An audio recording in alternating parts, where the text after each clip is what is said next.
Hello, welcome and welcome back. This is Jacob and today we are going to be continuing the Let's Play for Reavers 1999. And speaking of 99s, this is episode 99. One step away from the triple digit. One step away from starting the journey of the next 100 videos.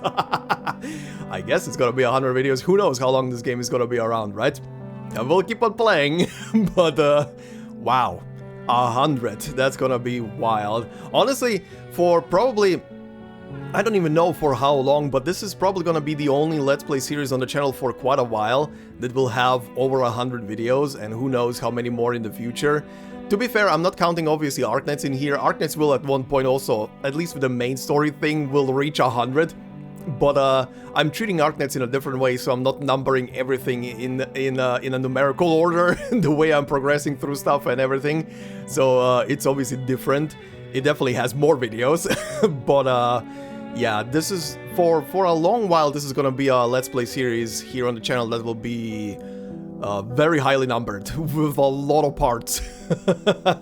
Yeah, anyway, last time we started off with Chapter 8, and very interesting beginnings, interesting characters, and stuff that was happening in there, and then the then the sexy jump scare of Igor suddenly being on screen. Oh la la. Holy shit, I'm not taking that back. That was that actually left me speechless. They've really spruced up his design for his proper appearance in story now. But on the topic of Igor, I did see a couple of very very funny comments on the last episode. one of them that I cannot even. The moment I look on the other monitor to read it, I cannot even read it normally. Sorry. On the previous episode, Cream Sun said there could have been a trigger warning when Igor showed up. Now I'm shaking, quivering, and my legs are spreading.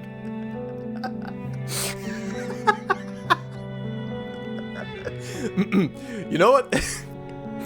You know what really gets me about the comment? It's the triple whammy. It's not just the comment. It's the name being Cream, the other, and the third thing being the profile picture is Igor. Congratulations. That is a triple whammy. That is a hat trick. That is a hat trick. That is something you rarely see. You get an applause for this. You get an applause for this comment. I was laughing so much when I saw that the other day when it was posted. My god, that really really got me. But yeah, like I said, they really spruced up his whole model. I don't honestly, like again from the top of my head right now, I do remember him appearing in chapter 7, but he was in a cutscene. Like he was in a pre-done cutscene and everything. I don't think that chapter actually showed like a live 2D model like he is presented here in the story. So I don't remember seeing him back then. But regardless, even just going by the live 2D model, sorry, not live 2D, the model they used for the cutscene in chapter 7, they really spruced him up here. They really like bumped up his model and detail and everything. He looks like a goddamn silver fox, and I will not have it any other way. Holy moly. But yeah, anyway, Crimson, thank you very much for that hilarious comment. Oh, but anyway, I did also see a couple of interesting things on the previous episode. One thing, or rather a couple of things that brought a couple of other things into a much more needed and perspective order was the whole doppelganger thing, because considering that the Duncan and what's his name? Carson, right. That the Duncan and Carson thing got brought up in the previous episode.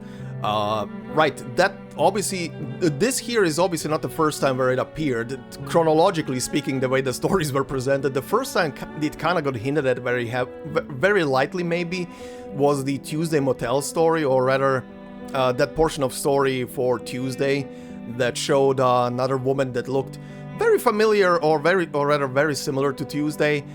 Then we have this chapter here, and then we have the thing where I actually encountered it for the first time, which was the Kiperina story, where she ran into a family that was like vaguely, potentially her own family, but also not at the same time.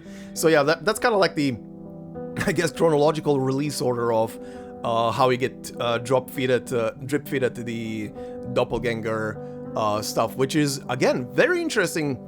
A very interesting phenomenon. I do hope that they will one day actually explain what is happening here. I'm just wondering, like, there are so many theories from both what I'm aware and I have my own, of course, that I'm just looking forward to seeing which one is gonna be, if any of them is gonna be actually a thing at the end, right? Also, thank you for clarifying or also reminding me that every time we get like a storm hitting in the main story, the conch shell narrator also changes, like from the original gruff guy to the old lady, now to the veteran, I guess. So we have another new voice. Very interesting. Also very interesting. Probably also correlates to the whole... I mean, it has to correlate to the whole storm changing everything every time, right? So, yeah, very interesting. Again, another very interesting little thing to keep in mind, I guess.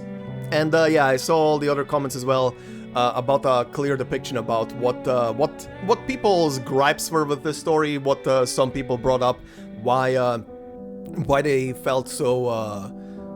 What would be I guess misrepresented in a sense would be kinda a good way to neutrally explain it, the way I'm seeing it, and I do get it.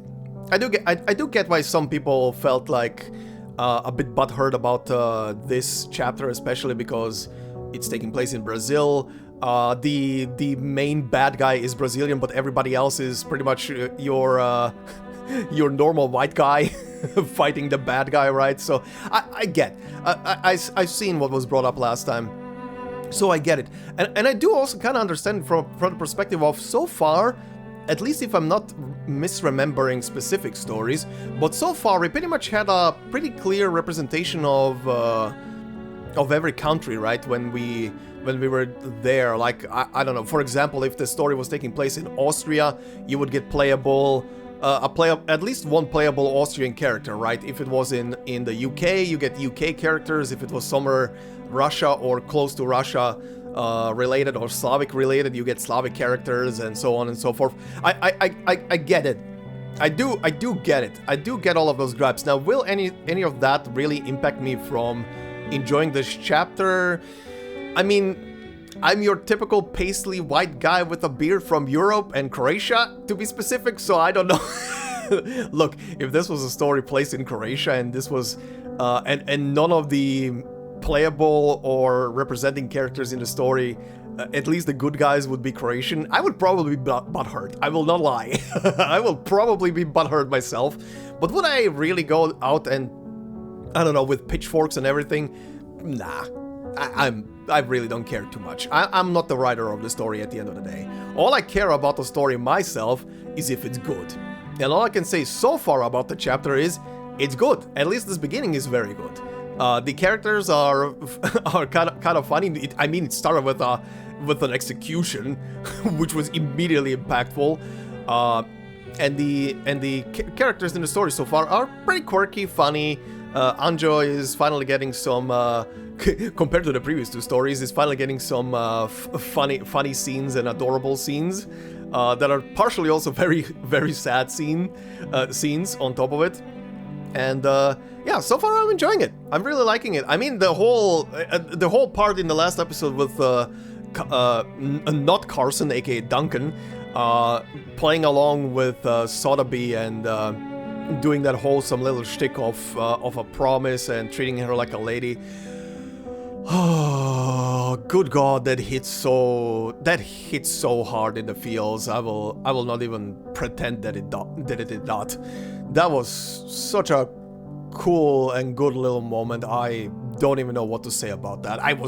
That was not on my bingo card for for this chapter. So I'm looking forward to what is gonna be happening next. And speaking of next, last time we left off with I'm guessing we're gonna meet our blind lady next, and the free character that I'm still missing from this chapter.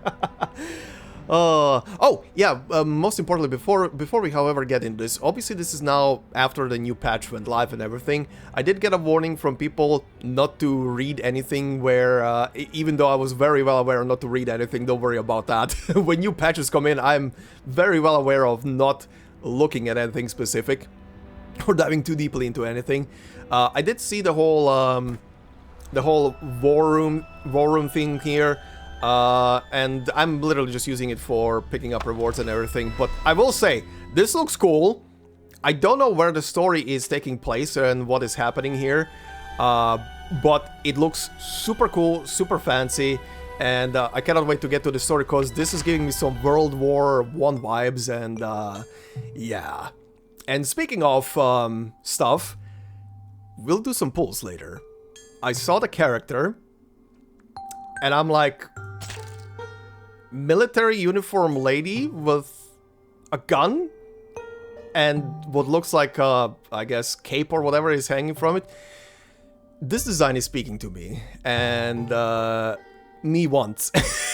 Me once. So at the end of today's episode, we'll do some pulls. But until then, we will continue with the story. So, what is number 8?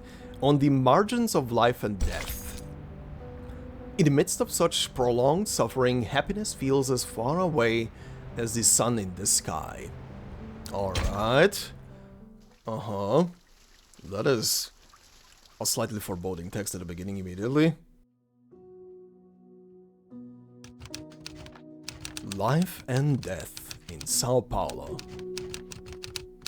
The friend from afar. Okay, I know who's writing this. In the narrow streets, violence is so often more than just a means to ending conflicts. It is a tool, and one all too readily used. Oh, hi there, ma'am. I must note, however, with some relief that segregation so commonly observed in other regions is absent here.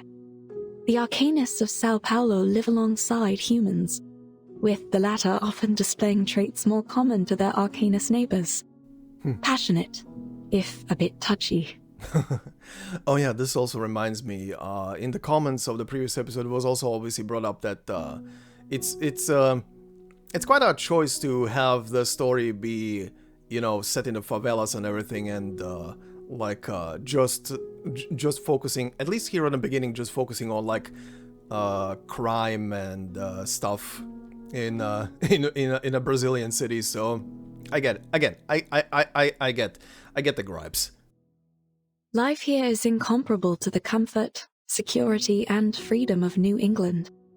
And also, just to add to that, I'm not stupid. I know that is not just what Brazil is.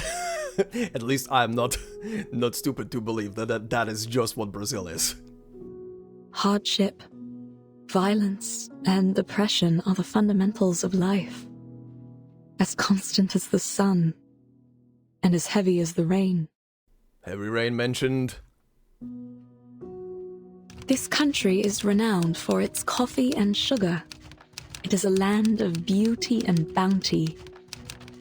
Treasures too often extorted, whether by the princes of Europe and their donatarios, or now by the bankers and corporations.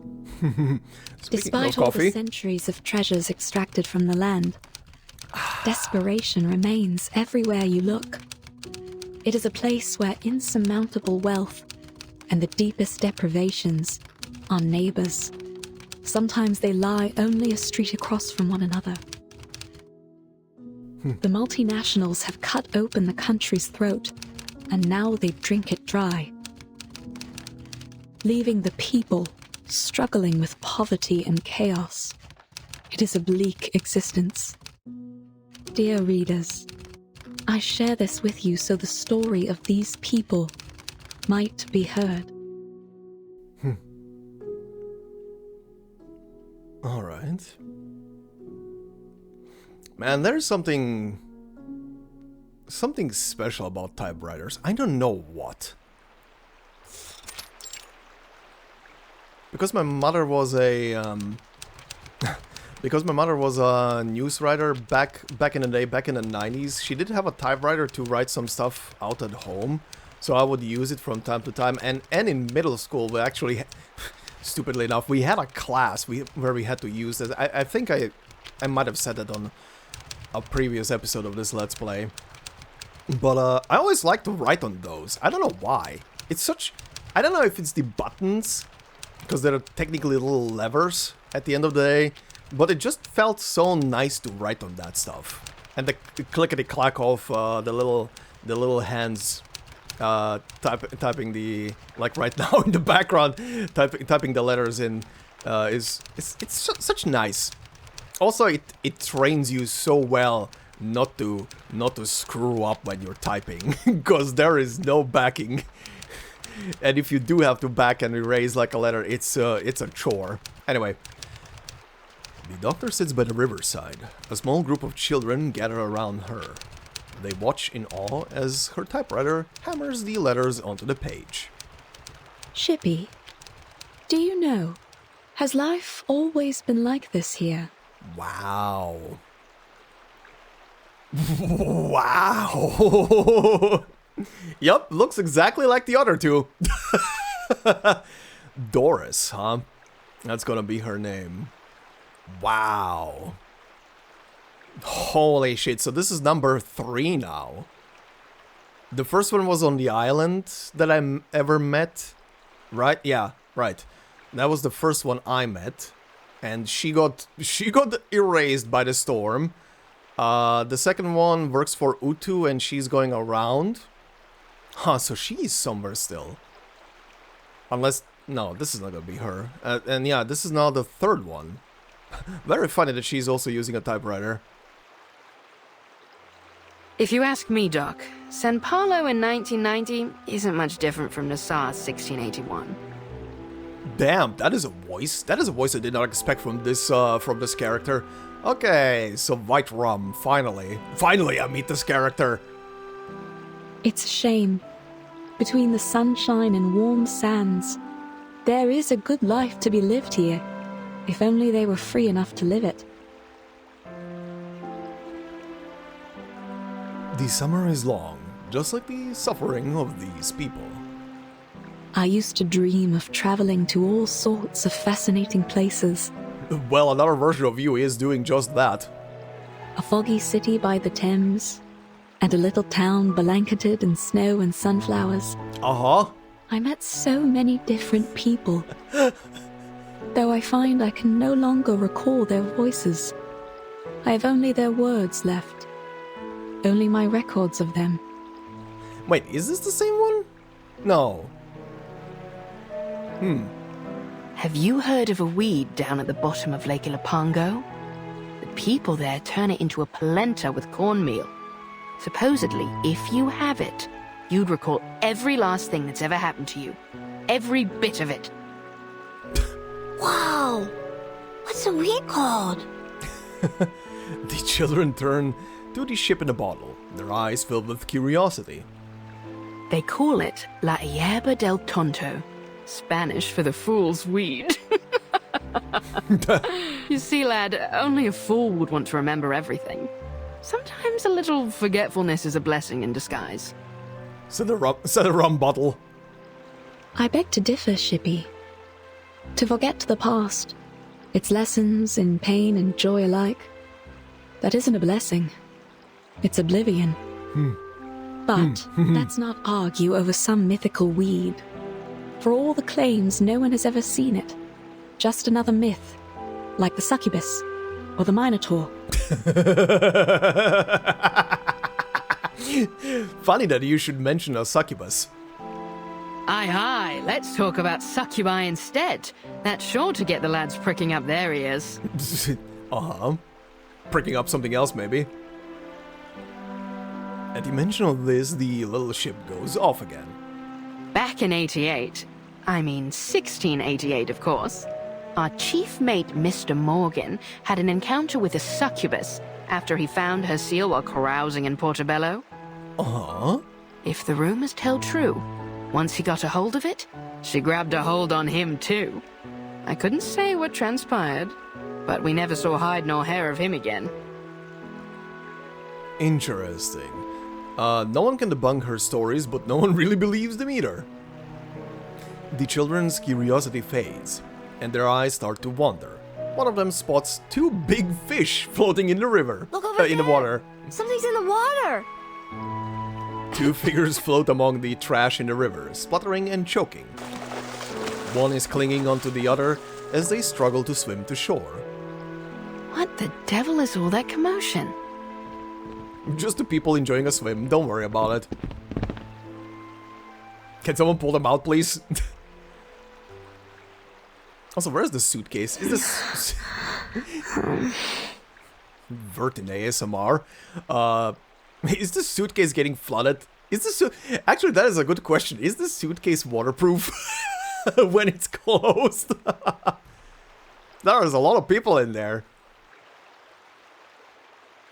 Hey, wake up! Hey, stay with me! Can you hear me? Hello? Uh-huh.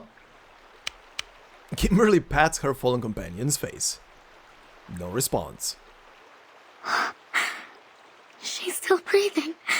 Why won't she wake up? Just unconscious? Whew. What happened to the lass? Had a swim. The little ship makes its way over, followed closely by the children and the doctor. Seeing the group of strangers approaching, Kimberly tenses up. Miss, are you all right? Is there anything we can do? Yes, I'm fine. The ship went down. Blow me down. These waters are getting rougher by the day. The little ship sways back and forth in its bottle, showing off its excellent condition. And we drifted down the river until we reached the shore here. A long way to go, only to end up in the favela. I know she's traveling with her friends, but I don't know where they could be now. Everything happened so fast. Shippy, what's going on? Are there people that need care? What's their condition? Just one, alas. She's still breathing, but she looks like she's been keelholed for a bit too long. Miss, please lay her down on her side. Yeah, she probably just needs to cough out the water in her lungs. Kimberly does as she's told. What are you going to do to her?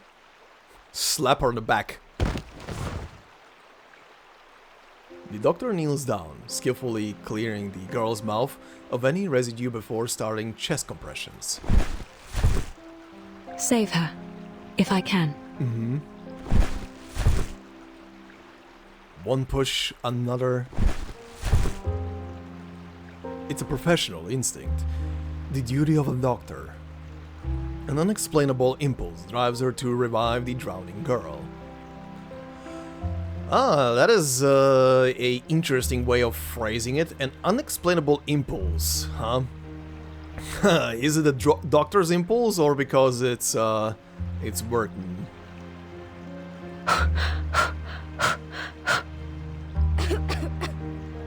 The girl coughs up some water. The doctor continues. Good, good. She'll make it. Please, make sure her airway's clear. She coughs out more water, but she still lies there unable to move. Are you sure about that, Doc? The lass looks paler than a ghost. I think she's burning up. That's just her usual complexion. The doctor touches her forehead. It's burning hot. You're right. We'll need to take her back with us. I'll fix some medicine for her. Would you give me a hand, miss? Help her up on my back. Huh. Kimberly obediently helps the blind doctor lift the feverish girl onto her back. Oh. She's almost as light as a child. I mean, technically speaking, she is still a child. The children run ahead, pulling aside the hanging clothes for them to pass. I need to run some tests and see if it's just an ordinary fever, or if she has contracted something from the water. Don't worry. You're safe with us.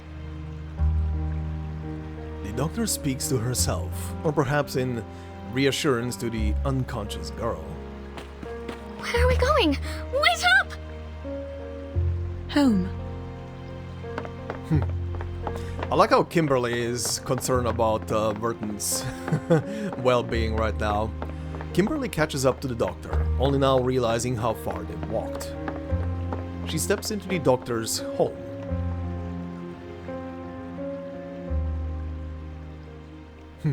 But yeah, very interesting to see how Kimberly is actually trying to help Vertin and everything.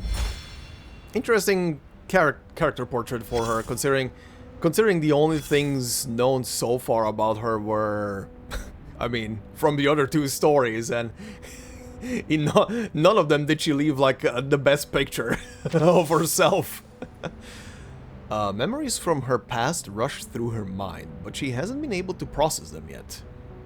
Tap to collect the fragments. Oh, hi.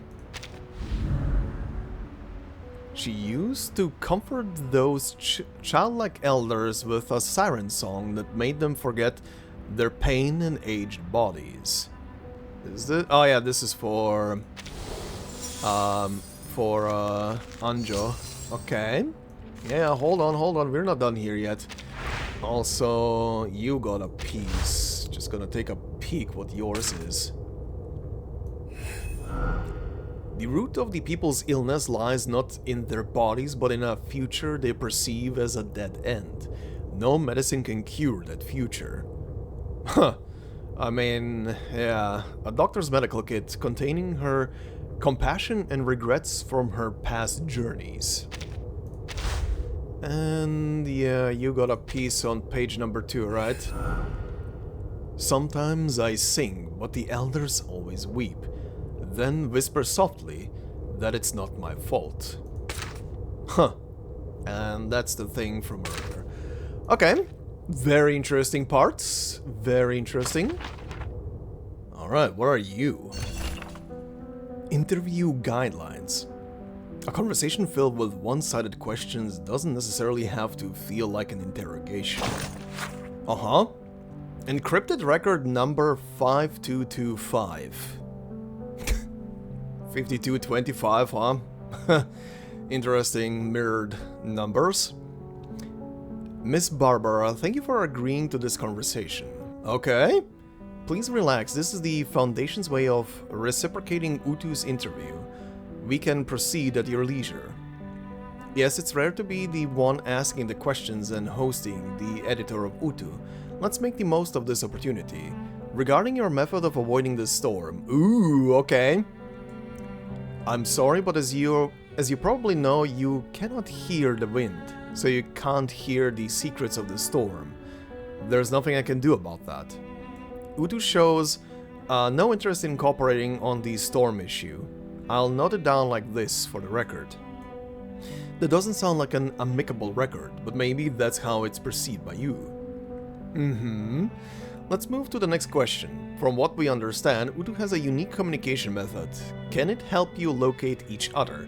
Does it work for ordinary contributors? Only Utu members can hear the wind, but I can ask about the source location of the contributors package for you. Okay, very interesting. Okay, so yeah, she is explaining her method of hearing stuff on the wind, which is her own ability, but obviously that works in its own way. But here she also explained that, whatever the way it is that Utu is avoiding the storm, it's something she can't explain. At least, I don't know if she even knows how it's possible. That's at least my impression from there. Okay, so sometime later in the interview, Miss Barbara? Sorry, the wind just told me something unrelated. I need to head to Texas now. But our conversation isn't over. I apologize, but I must go to Highway 77 immediately. Oh, so this conversation took place before she went to Highway 77. Please allow me to end the call. The other party then hangs up. Matilda has been appointed as a special investigator to continue our interview on Highway 77. The task has been transferred to the Timekeeper. Yeah, that's the order of things, how it went. The Timekeeper has returned with information indicating that Erd might be at the Sao Paulo veterans' residence in Brazil. Yeah, just this is not Erd, but she so far has been saying some sentences where it seems like she has the same memory, or maybe like an imprinted memory of Erd. I mean, she literally mentioned the same places where Erd was, and that we followed so far through some stories. Again, interesting. This is just adding to the whole to the whole thing. Aged like fine wine. Live long enough and you will see everything. Is this referring to white rum? Or to Anjo? Well, I don't think Anjo is that old. Probably referencing white rum, considering she's an awakened. A shelter in the favela. A fan whirs loudly, yet the room is just as hot as the outside. The doctor gently lays the unconscious girl down, resting her head on her lap. Aww.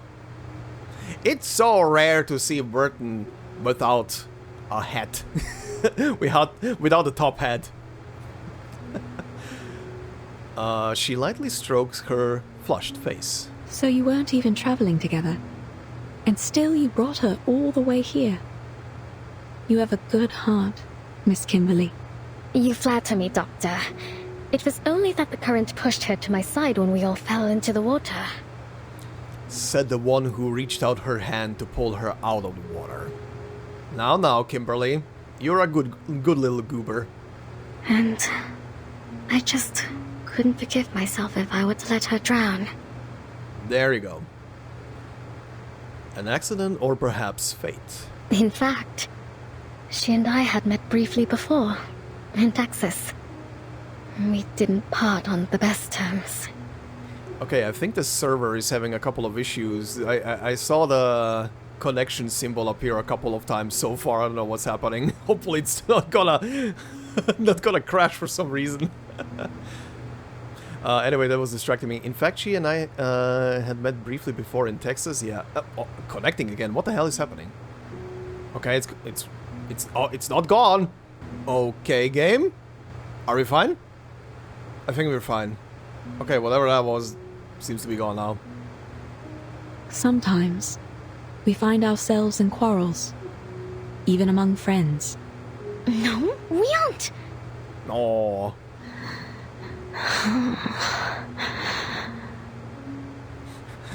Also, Vertin getting a lap pillow. Shh. We should let her get some rest. Kimberly falls silent. She squats down, watching her the way a cat peers at a sleeping baby. That is kinda adorable. Maybe a bit creepy. May I touch her? Oh? Nah. Fever is one of the biggest dangers here, though it's still better than diarrhea and vomiting. Okay, thanks for that imagery. I love that her little thing of "may I touch her" is literally boop the snoot. Kimberly. I'll take her to the veteran's residence for further treatment once her condition stabilizes. It almost looks like she's only sleeping. I mean, she technically is. Are you two really not friends? Seems to me that you care for her very much. She helped me. She was kind to me on the ship. The bloody ship. I don't know what happened. Shh. Hush, please. The doctor presses a finger against her lips, a gentle smile on her face. Okay, that was an adorable scene. My apologies. She has the face of a guilty child. As I said, it was only twice that we'd met. And somehow, Both times turned out quite terrible for me. That is just Vertin's bad luck. I'm sorry, Kimberly. Just, Kimberly, remember one thing. Never go on a ship again when Vertin's on the ship. The doctor strokes the feverish patient's hair. It's beautiful, almost the same color as hers. Can she even tell that? Isn't she blind? Her hair is so silky. It's smooth and soft, like fine rain in my hands. The doctor gently combs the hair with her fingers, slowly untangling the matted strands. First it was Tuesday's motel. Things there turned into a right mess, and I didn't find what I'd lost. Then, in that manner, just as I was about to enjoy a bit of dinner, that wild girl burst in. They caught me, threw me into a tower, and locked me up. Okay. I was stuck there, waiting like a lamb to be slaughtered. But you've made it through. You're safe with us. No one is going to hurt you here. Thank you, Doctor. Kimberly gently takes the feverish girl's hand into her own. It's limp and slightly rough to the touch. The blurred memory of her sister comes to mind, as well as the wrinkled, warm faces of her old friends cheering her on. Goodbye. Aww. You'll be back. You'll be back.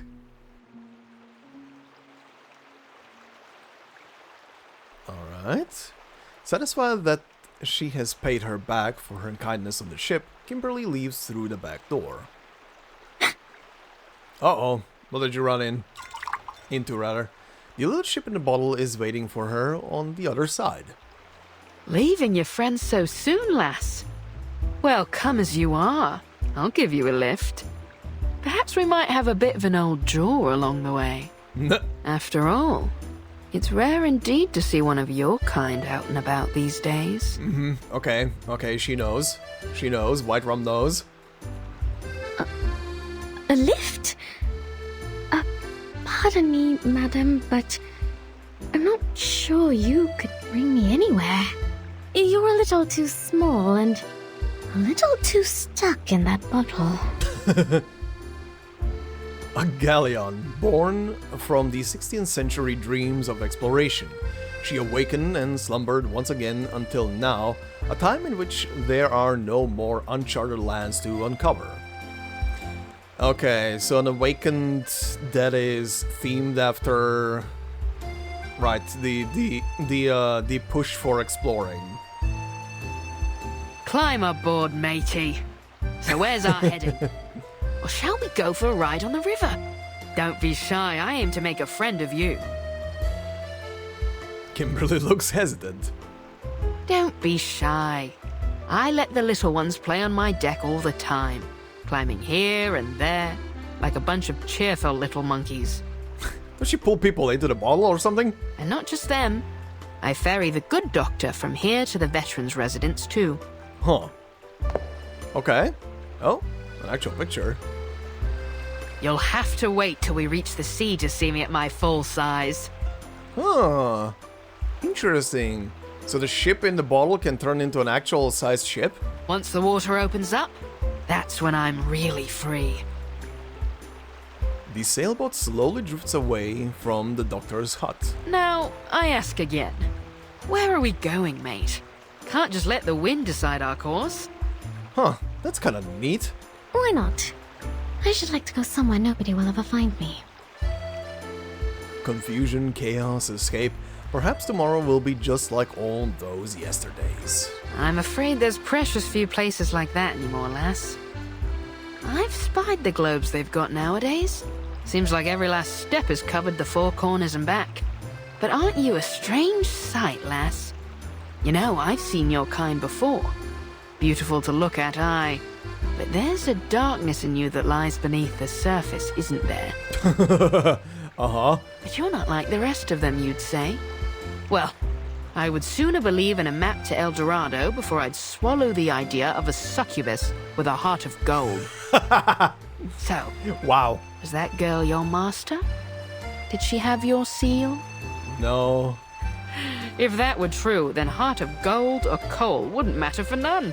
You'd be as thick as old tar. She's been found out. She's a member of an ancient race once wanted, even hunted, and now forgotten by the world. Yep. Interesting zoom in on the on the birdies. Mine. A few seagulls land on the boat's edge, joining them on their journey. Nah. What? Are you wondering what gave you away? Your gloves don't do much to hide those claws. I could feel them pressing on my railings as soon as you hopped on. Kimberly immediately hides her hands behind her back. Her reaction betrays her. No use hiding them now, matey. Her hearty laugh sends ripples through the water. You! Kimberly scratches the ow, the mass with her claws, but this small protest does nothing to dissuade the ship. Are you going to turn me in? She looks around. This place looks safe enough. Just one small leap, and she'd be back on solid ground. Turn you in? And how do you suppose I do that? I'm only a ruddy ship. Bring me back up on land and I'll be stuck right back in the bottle. No, lass. I've sailed with rougher folks than you. My old captain had a bounty on her head, too. She's a fugitive, hiding like a frightened bird. Damn! Thunder rumbles in the distance, scattering the birds perched on the roofs of either side of the river. It makes her quiver, but for the boat, it brings back fond memories of sailing the roaring westerlies with her captain. Rain starts to pour. The wind picks up, filling the ship's sail and racing her down the river. Just so you know, I very much doubt they'll pay you anything for handing me over. Maybe so, maybe so. Now you've got the law in your tailwind. What happened? Did you spring loose from the old gibbet? Mark me now, young lass. If you're going to try to pull one over on me, you'll have to do a lot better job than that. That same old trick. Are you mocking me? This is not how one ought to treat a new friend. Friend. Quite right, lass. So then, who are your pursuers? And your master? Shouldn't you be under his protection? My old crew would say any captain that can't keep a ship safe is only good for bait. Who is her master now? She went at least through two of them. At least when the stories are to be followed, right? From her first appearance with that Manus follower who was barely conscious of anything, then to the guy in the hotel, I guess? And now here? Actually, who is her master now, yeah? I have no idea where he is, or where my seal is for that matter. He was a no-good fool, though. Or only good for bait, perhaps. Is it still the same guy? I hope he's dead, rotting in some sewer back in San Francisco. Huh. Okay. Interesting. The rain stops, brief and intense, just like her escape. Well, mortal flesh doesn't last long. I've ferried many a passenger in my days, and none yet have escaped when Davy Jones came calling their name. As I recall, the first that went was William Halfleg. He lost the other half in a fight at the port of Southampton, hanged on the governor's orders.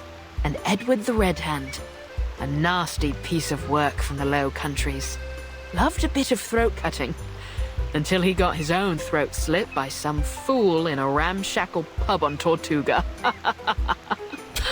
Okay. She fondly remembers every one of her crew. Though they all died hundreds of years ago, it still feels like yesterday to her. Sounds as though they got what they deserved. That they did, lass. They all got what they deserved. Some hanged, some drowned, some we marooned on a desert isle with naught but a pistol and a flagon of rum. Did they use their own hair to make a rope and tie it to turtles? I've been to Plymouth, Nassau, Port Royal. I once even slipped into Seville disguised as a merchantman to smuggle pepper and cinnamon. Wherever the captain wanted to go, we sailed. An exciting, dangerous life, yet ordinary in its own way. The countless cannonball scars in her hull alone tell the story. But one by one, Davy took them all. Now here I am, a ship without a captain, my own master. So yeah, very interesting. The old pirate ship got a conscience, huh? At some point. Awakened to be alive. I suppose that's a lot to take in. You ever thought about living a different life? To set sail for some far corner of the sea? Living on spiced rum and jerky thick as a buccaneer's hide. How's that sound, lass? Not that I'm saying we set sail today. It's only a bit of old fancy. I really can't say, Chippy. I suppose I can't. Not yet, at least. There's something important I need to retrieve. Also, Shippy is very cute. As a That's nickname. Captain White Rum to you. The ship of a captain and captain of the ship. I prefer... Wait. Sorry. Is she getting seasick? She's getting seasick. Alright then. Back at the favela. Uh-huh. Ugh. Ugh. As the ship docks, she leaps back ashore, doubles over in an alleyway, and retches. Seasick? I hadn't thought your kind capable of it. I didn't expect this either. Uh-huh. Interesting. A can rolls over, gently hitting her foot. Annoyed, she kicks it away. Not far away, a few boys have been practicing their soccer skills with it. One mischievous boy kicks the can back toward Kimberly. What now? This time, she picks up the can and angrily throws it at the boy's head. Caramba! I like this girl, she's feisty. He straightens himself up as he slowly makes his way toward her. A cocky grin on his face. Oh god, is he gonna hit her up? What with the Brotherhood, Gorota? You apologize, now we might just let you go. Oh boy. Don't you know that Lord Santos is back? We can make this rougher for you if you like. Oh good, gang members. Careful, me lads. I wouldn't pull those knives. Things may go rougher than you'd bargained for. Don't piss off our succubus. Alright, anything special here? Nope, it's Riverbank Kids. Oh boy. Children who hang around the Riverbank residential area, living seemingly carefree lives. Youth is beautiful, blinding you from certain cruel and helpless realities. Yeah? Which of these darlings shall we attend to first?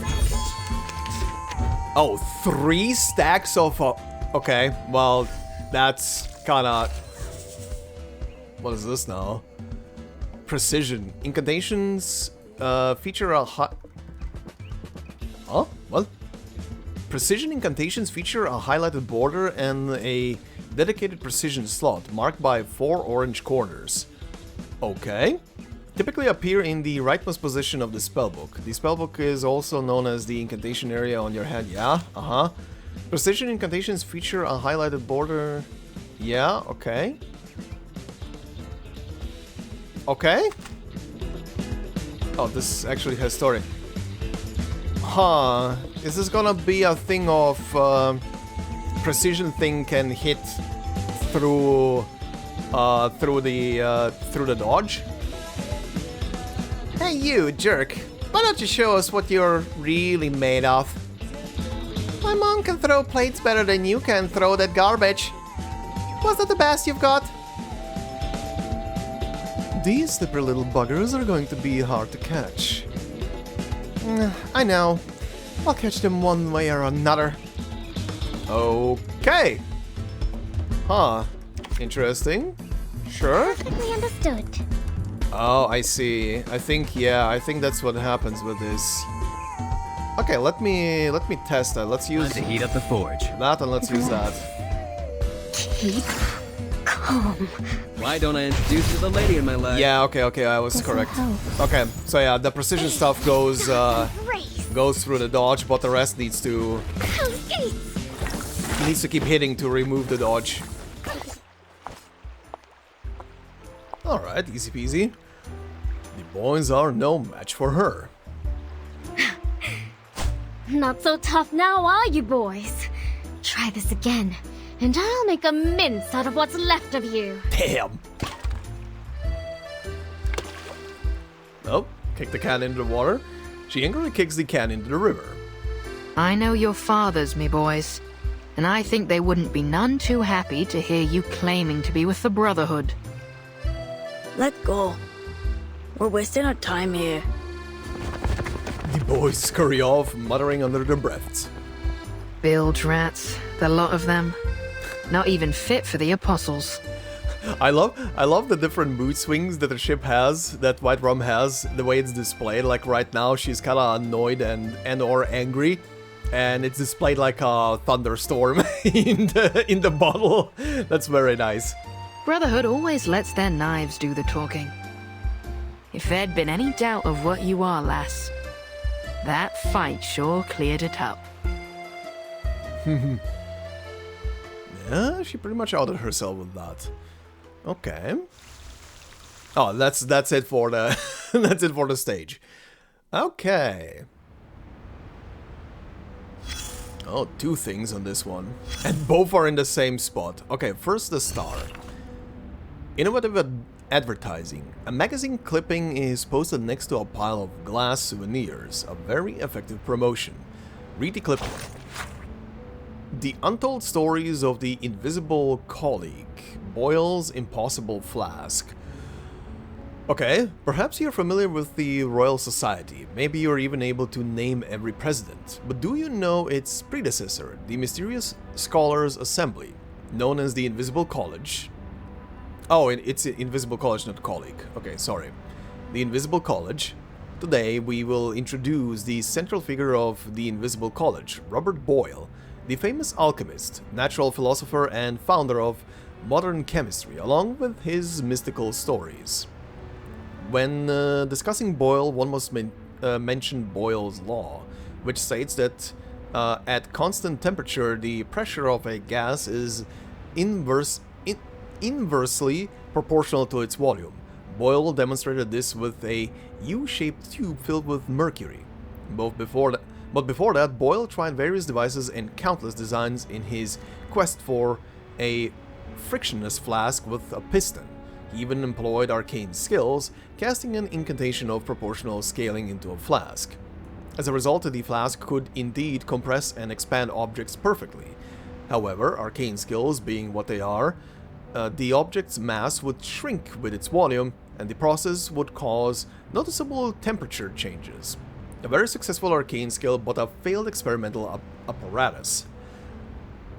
Okay, I think this is explaining how White Rum is working, I guess. These flasks were eventually donated to the Royal Society, but it said some ended up in private hands.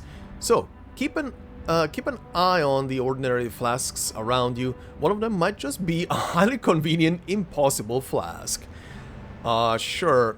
Also, what was your name again? What was your full name? Robert Boyle. That sounds familiar. Haven't done one of these in a while. Yeah, Robert Boyle. Robert Boyle, blah blah blah, January 1627, December 1691, was an Anglo-Irish natural philosopher, chemist, physicist, alchemist, and inventor. Boyle is largely regarded today as the first modern chemist, and therefore one of the founders of modern chemistry, and one of the pioneers of modern experimental scientific method. He is best known for Boyle's law, which describes the inversely proportional relationship between the absolute pressure and volume of a gas, if the temperature is kept constant within a closed system. Among his works, the Septical Chimist? Huh? Is that how you read it? Anyway, is seen as a cornerstone book in the... chemist, probably. Cornerstone book in the field of chemistry. Why is it written as chimist? Anyway, chemistry. He was a devout and pious Anglican and is noted for his work in theology. Okay, yeah, so that is the brief actual Robert Boyle compared to this one. But okay, very nice, very nice. We're continuing the normal usage of historical people, just slightly altering them, like Nikola Tesla back in back in one of the thingies and stories. What is this? Roll of bandages. Fighting back death's descent upon her patients and extinguishing the world's light from her eyes of the doctor. Right. Anything else with the bandage before we continue? Once you get used to the darkness, you'll find it kind compared to the fate that took my sight. I was about to say, wait, is she maybe not blind at all and just is obfuscating her vision? No, she's blind. Okay, one more part for her, and then her whole thing is gonna be actually here. Okay, people, and Kimberly is back. Very funny. Boarding the white ship. Pursued yet eluded, seen yet unseen. All right. Very funny that Kimberly is back. She cannot let Vertin alone.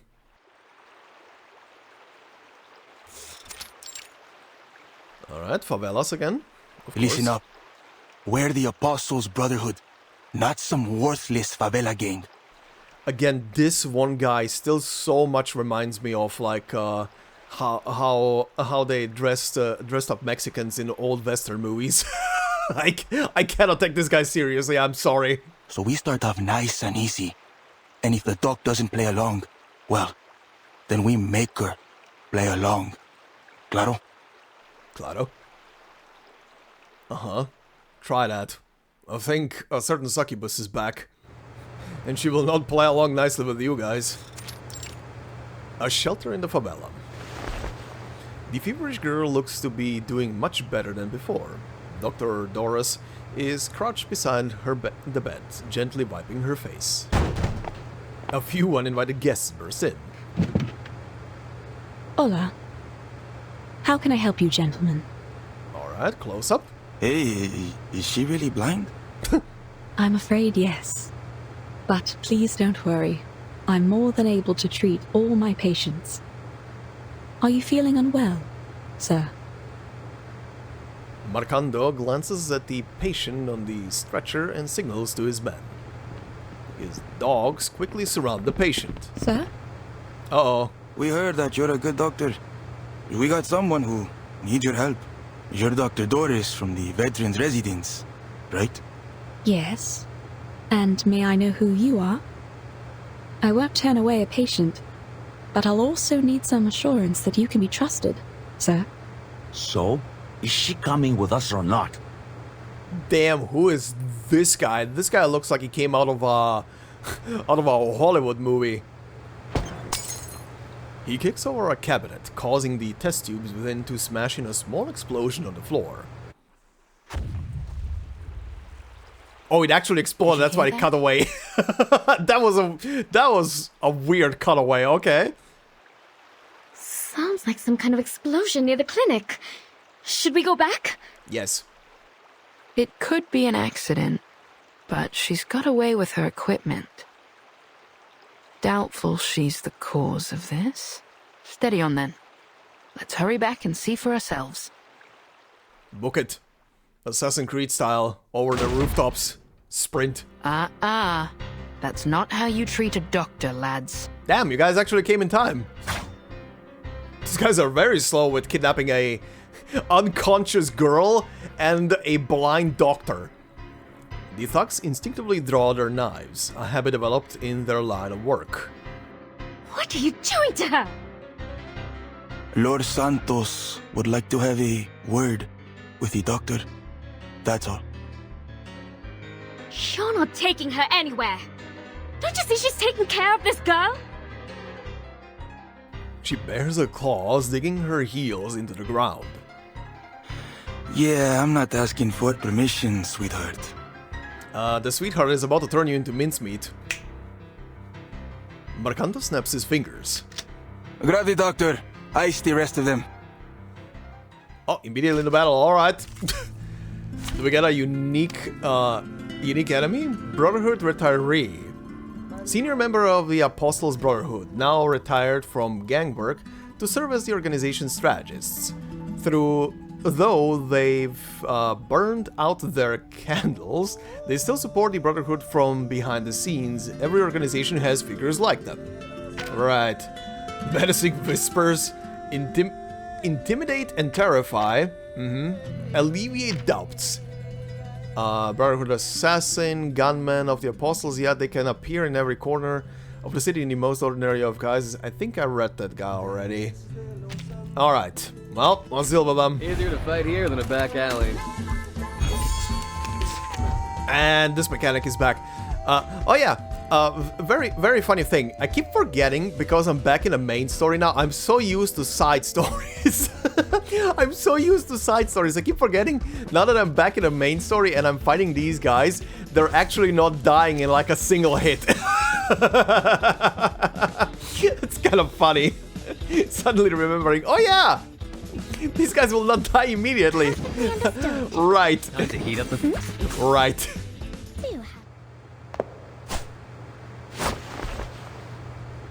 Kimberly clasps the head of a thug in her claws, poised to crush it, but she hesitates, glancing back at the doctor. Stop. Enough. I won't have you fighting in my clinic. Kimberly releases her grip. Doctor? But they've got the girl, Doctor. The feverish girl's unconscious body has been thrown over the shoulder of one of the thugs. This lady definitely isn't from the favela. So what's she doing here? She's ill. She needs my help. That is all I ever ask. Well, all we need is you, Doc. So how's about we make a deal? You come with us, we let the rest of your friends go. Understood? So be it. She doesn't hesitate to accept. Please, Doctor, stand aside. I'll happily take care of these rats. I have no doubt about that, miss. However, once violence starts and blood is spilled, there will be no end to it. For now, I would be happy to meet with the Senor Santos and seek out a peaceful resolution. Good luck. I'll come with you. See? We can all be friends. The thug pushes the feverish girl toward Kimberly. Vertin! Kimberly catches her, holding her tightly in her arms. Aww. If she doesn't wake up tonight, take her to the veteran's residence first thing in the morning. Alright, get the doctor straight to his reverence. Oh, she's so protective of Vertin. That is so wholesome. What now? Why do I hear bubbling? Feel like I'm playing Still Wakes the Deep right now. A long sleep with no dreams. No worries, no troubles, no thoughts. Like being back in a warm, dark, damp room. Okay, she's waking up. She wakes to an unfamiliar place. It's quiet and strange. No, actually getting this animated. Vertin eye close up. Have a good rest, did you, Sleeping Beauty? Vertin! Oh, she's so happy. You've missed quite a bit. All terrible, I'm afraid. A talking ship inside a bottle. I've seen weirder shit. A tiny floating fortress on the water. And beside her, a worried Miss Kimberly. Where am I? You and this lass were drifting down the river after your ship went down. You'd have met Dr. Dorres had you woken up a little sooner. You know, it just hit me. But isn't Vertin the natural enemy of white rum? White rum? You might not wanna... I mean, you can be friends with Vertin, but you might not wanna give a piggyback ride to Vertin. Sorry. Doctor? Dr. Dorres. Yes. She's a doctor from the veterans' residence. She saved you from the very claws of death. She... Oh.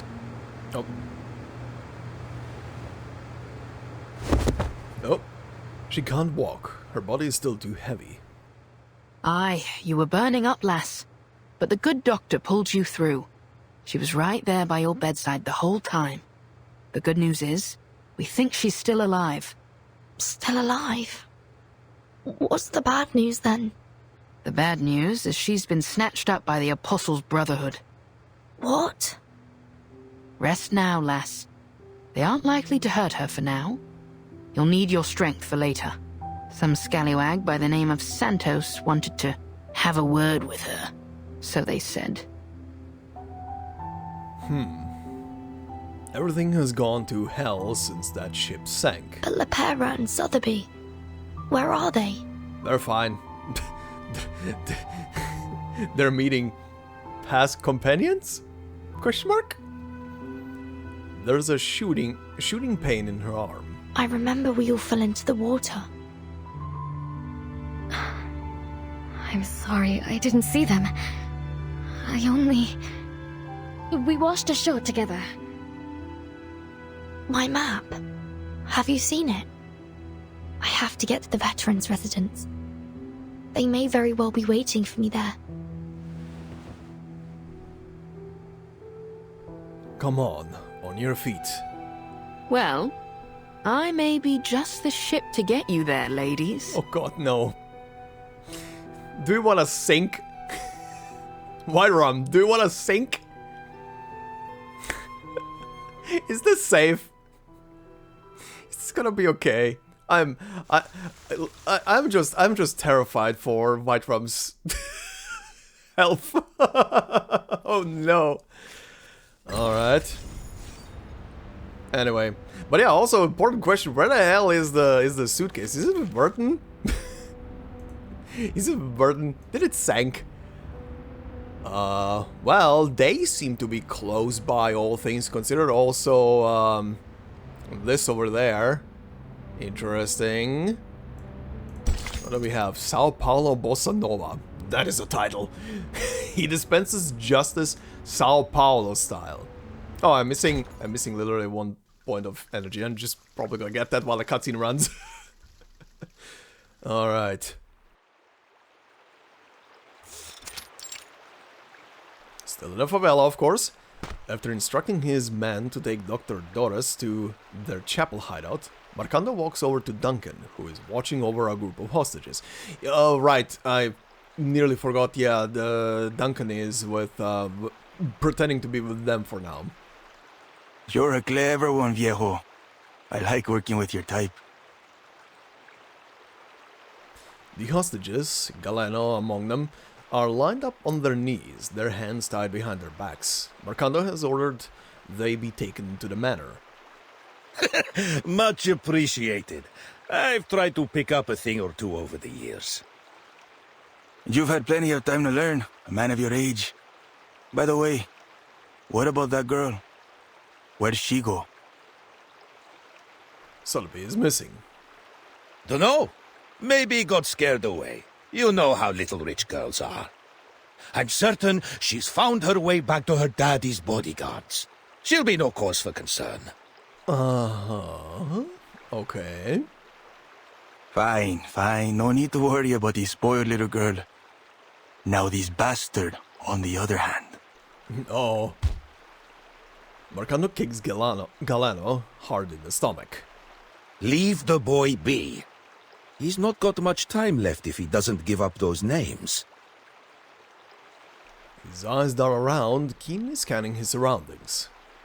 Marcando had left with about a dozen men, but he's only come back with 9.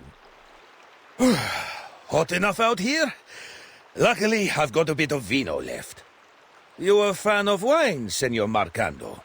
I'll fetch some for us, and all the brothers and sisters here. Let's drink to the Brotherhood and the opportunities that lie ahead. I hope this is going down a ploy of Sotheby put some sleeping meds into the wine. You old fox, I see your game. But why not? We could all use a drink. Oh, hell yeah. I hope this is going... over there! Keep a watch on this guy. Don't let him get away. I really hope now that this is going the way it's going. Put them all to sleep.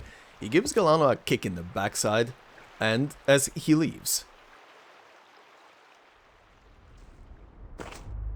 Old Duncan waits by the water, his eyes anxiously fixed upstream. Eventually a small boat carrying Lopera and a few men rows into view. Finally. There we go. There's the cavalry. The boat docks, and they jump ashore one by one, carrying spiked wine in their hands. Hey, we are doing the spiked wine thing, yeah! Duncan, you nearly had me there. When did you plan all this? I've had it brewing for a while, but things have been changing fast lately. Honestly, I didn't expect to be doing this now. He counts the men, just 6 of them. Fewer than expected, but enough. There's enough snoring syrup in the wine now to put them all in a dreamy, deep, deep sleep. Sotheby. Oh, but might it have had a stronger effect if I had included a dash of slumber belladonna in the recipe? Maybe. This will be more than enough, little lady. We only need to get them to drink the wine. Then... Oh, then you must drink this. Just a drop. She rummages around in her skirt for the potion. Eventually, she produces a bottle of thick pine green liquid. It will stay on your tongue and prickle around in your mouth. That way you won't drift off like the others. I've concocted much tastier potions before, but this one... Yeah, I had a feeling she's gonna give him an antidote of sorts. Memories of her past experiments come flooding back, almost bringing her to tears. Oh, oh, Sotheby. It'll do just fine. Thank you, little lady. He smiles as he takes the bottle and downs its contents. He raises his flute, signaling the next step of the plan. Pass me the wine and wait for my signal. When you hear me playing this flute, you'll know it's time to strike. Alright then. The wine's here! Courtesy of an old friend from Mexico. Take a glass, everyone. I will not lie, the sound effect of opening the wine bottle pretty much just sounded like opening a champagne bottle, so what? Here's to his reverence's good health. To his reverence's health. This guy's already sloshed. To Marcando. To the invincible Brotherhood. To Marcando. The flattery and alcohol have successfully lowered Marcando's guard. Duncan, that's your flute. Give it over. Oh. Marcando snatches Duncan's flute and looks it over. This is a fine flute. Uh-huh, just don't play on it. Duncan, did you said that you got a friend in Mexico? Huh? You know that old Mexican song, La Llorona? Can't blow the flute just yet. A few men are still awake. That I do! I learned it from the best! In the cactus back in Tulum. From a fine young lady with silky hair and gentle eyes as dark as coffee. Okay. Interesting description. An improvised lie. Okay, but there's truth in it. The cactus bar in Tulum is real, at least. Claro. So, how fine was this chica, huh? It seems beautiful ladies are much more interesting than music to him. Ah, don't let me start spinning that yarn. It'll be no fun for you to watch an old man bursting into tears. Lies and fake tears. Duncan's acting wouldn't fool the sober, but with his audience under the influence of alcohol and potions, he just might get away with it. I'll only say I was heartbroken by the time I left. Ah, that love of mine. Anyway, enough about the old flames of yesterday. Let's raise a glass to a better tomorrow. The way he snapped back immediately. Also, this theatrical kind of acting that he's putting on just reminds me of Jay. Same cadence. The poor old Duncan. To poor old Duncan. Duncan adeptly retrieves his flute before pouring out more drinks. Get them to sleep. Shh. It's okay. He feigns joy, drinking and laughing with his new friends, until they're too drunk to stand. Every one of them is utterly inebriated. Marcando and his hounds pass out one by one, until they're all fast asleep. It's time. Good God, the snoring. He blows the flute and his companions jump into action. Good. Good music. This guy. Who are you? Oh, not everybody is asleep. Well, time to fight.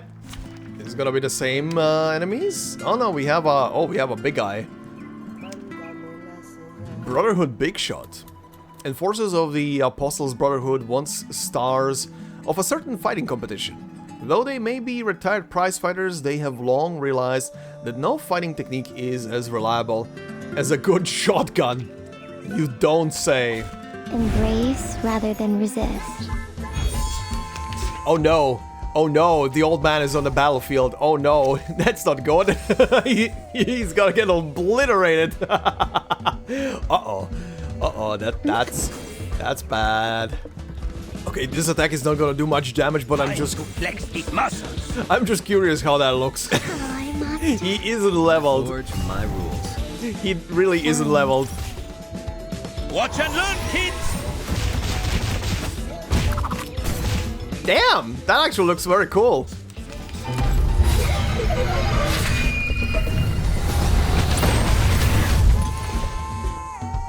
And mincemeat. Our courage and determination brought us victory. Yes, and a succubus. Lopera! Galeno! Come on, give me a hand!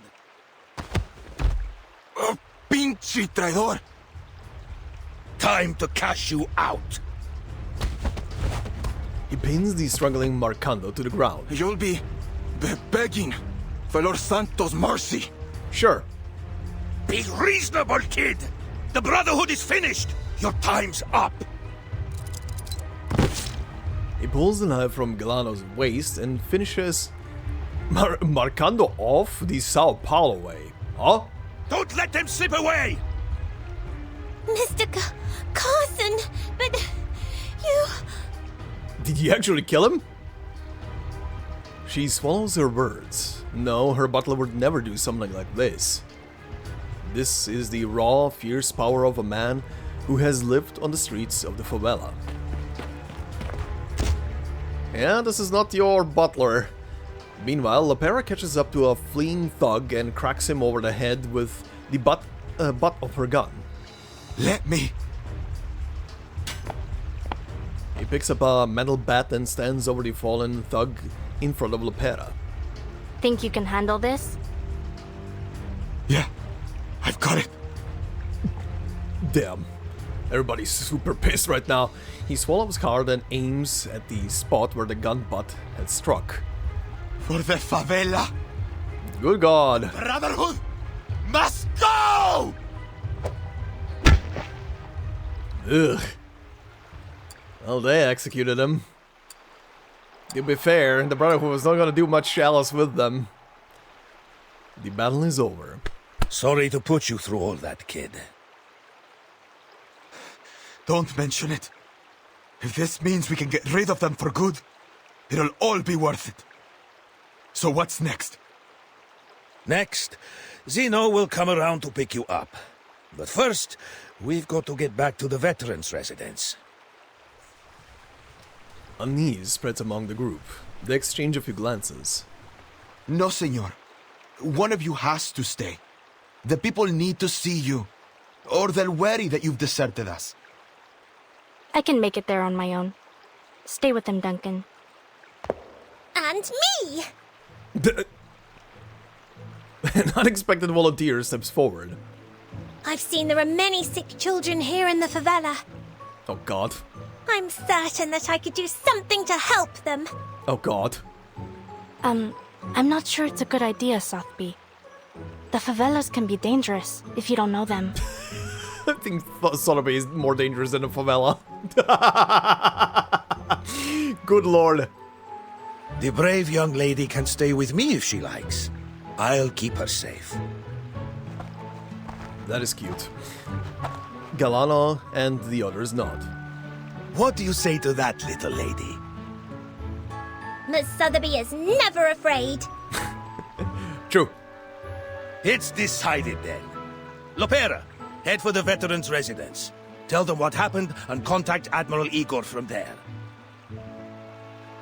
All hesitation leaves Lopera's body once she hears her father's name. Galeno, you've done us proud, kid.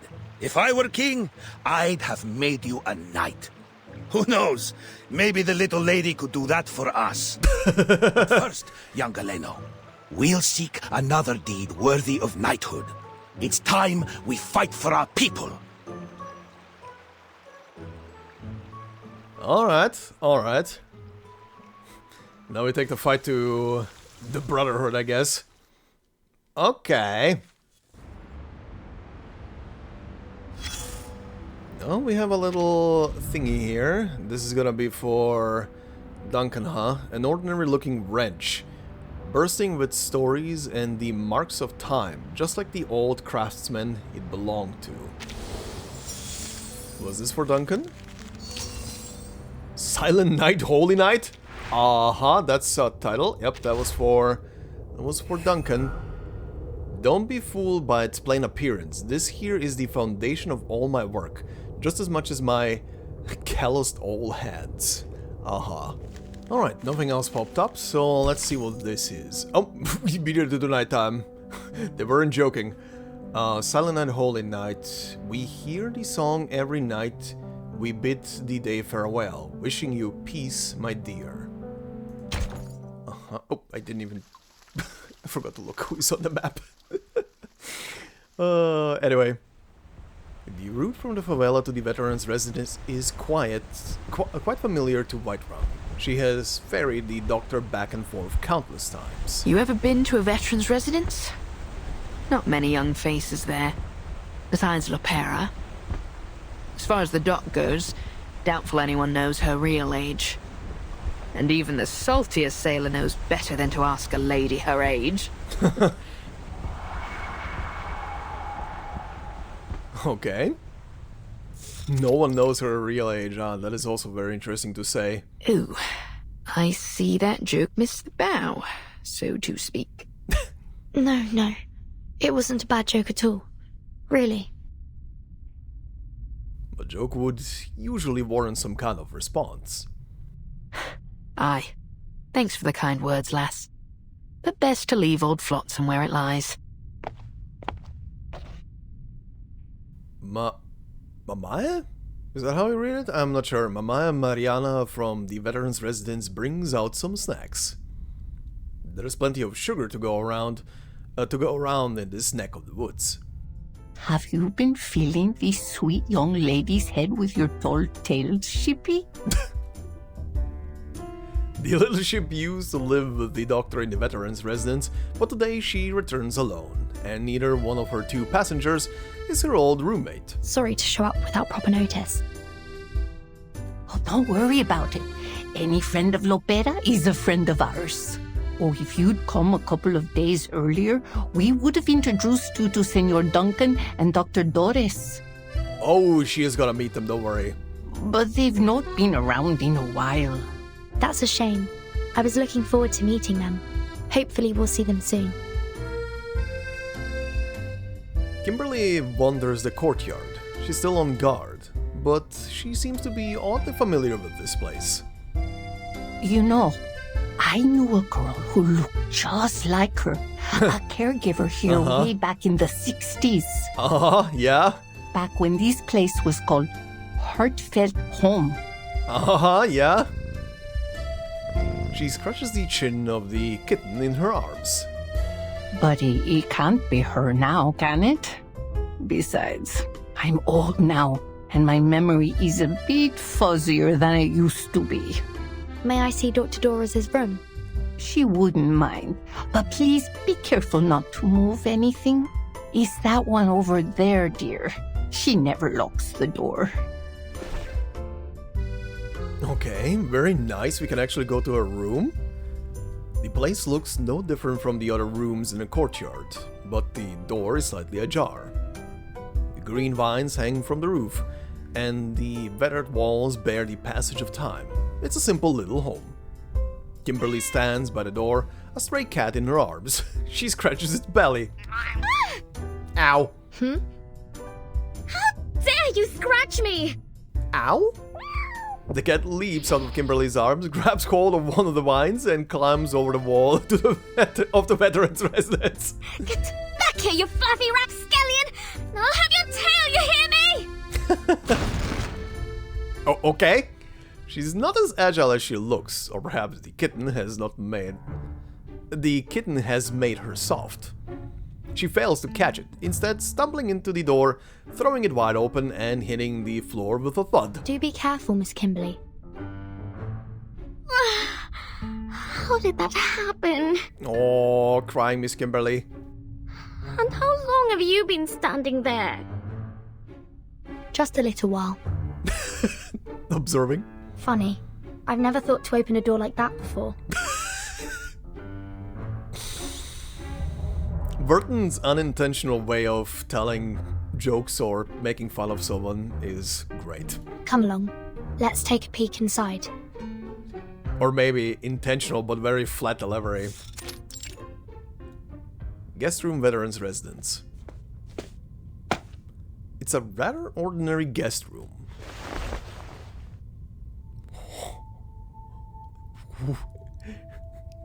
What is that marble chair with a red button? And why does it feel Greek? Not just because of the music right now. Except there's a peculiar white marble chair sitting by the window. It has a red button on the armrest. The marble feels familiar, but no memories come to mind. All how they both have some kind of familiarity with this place.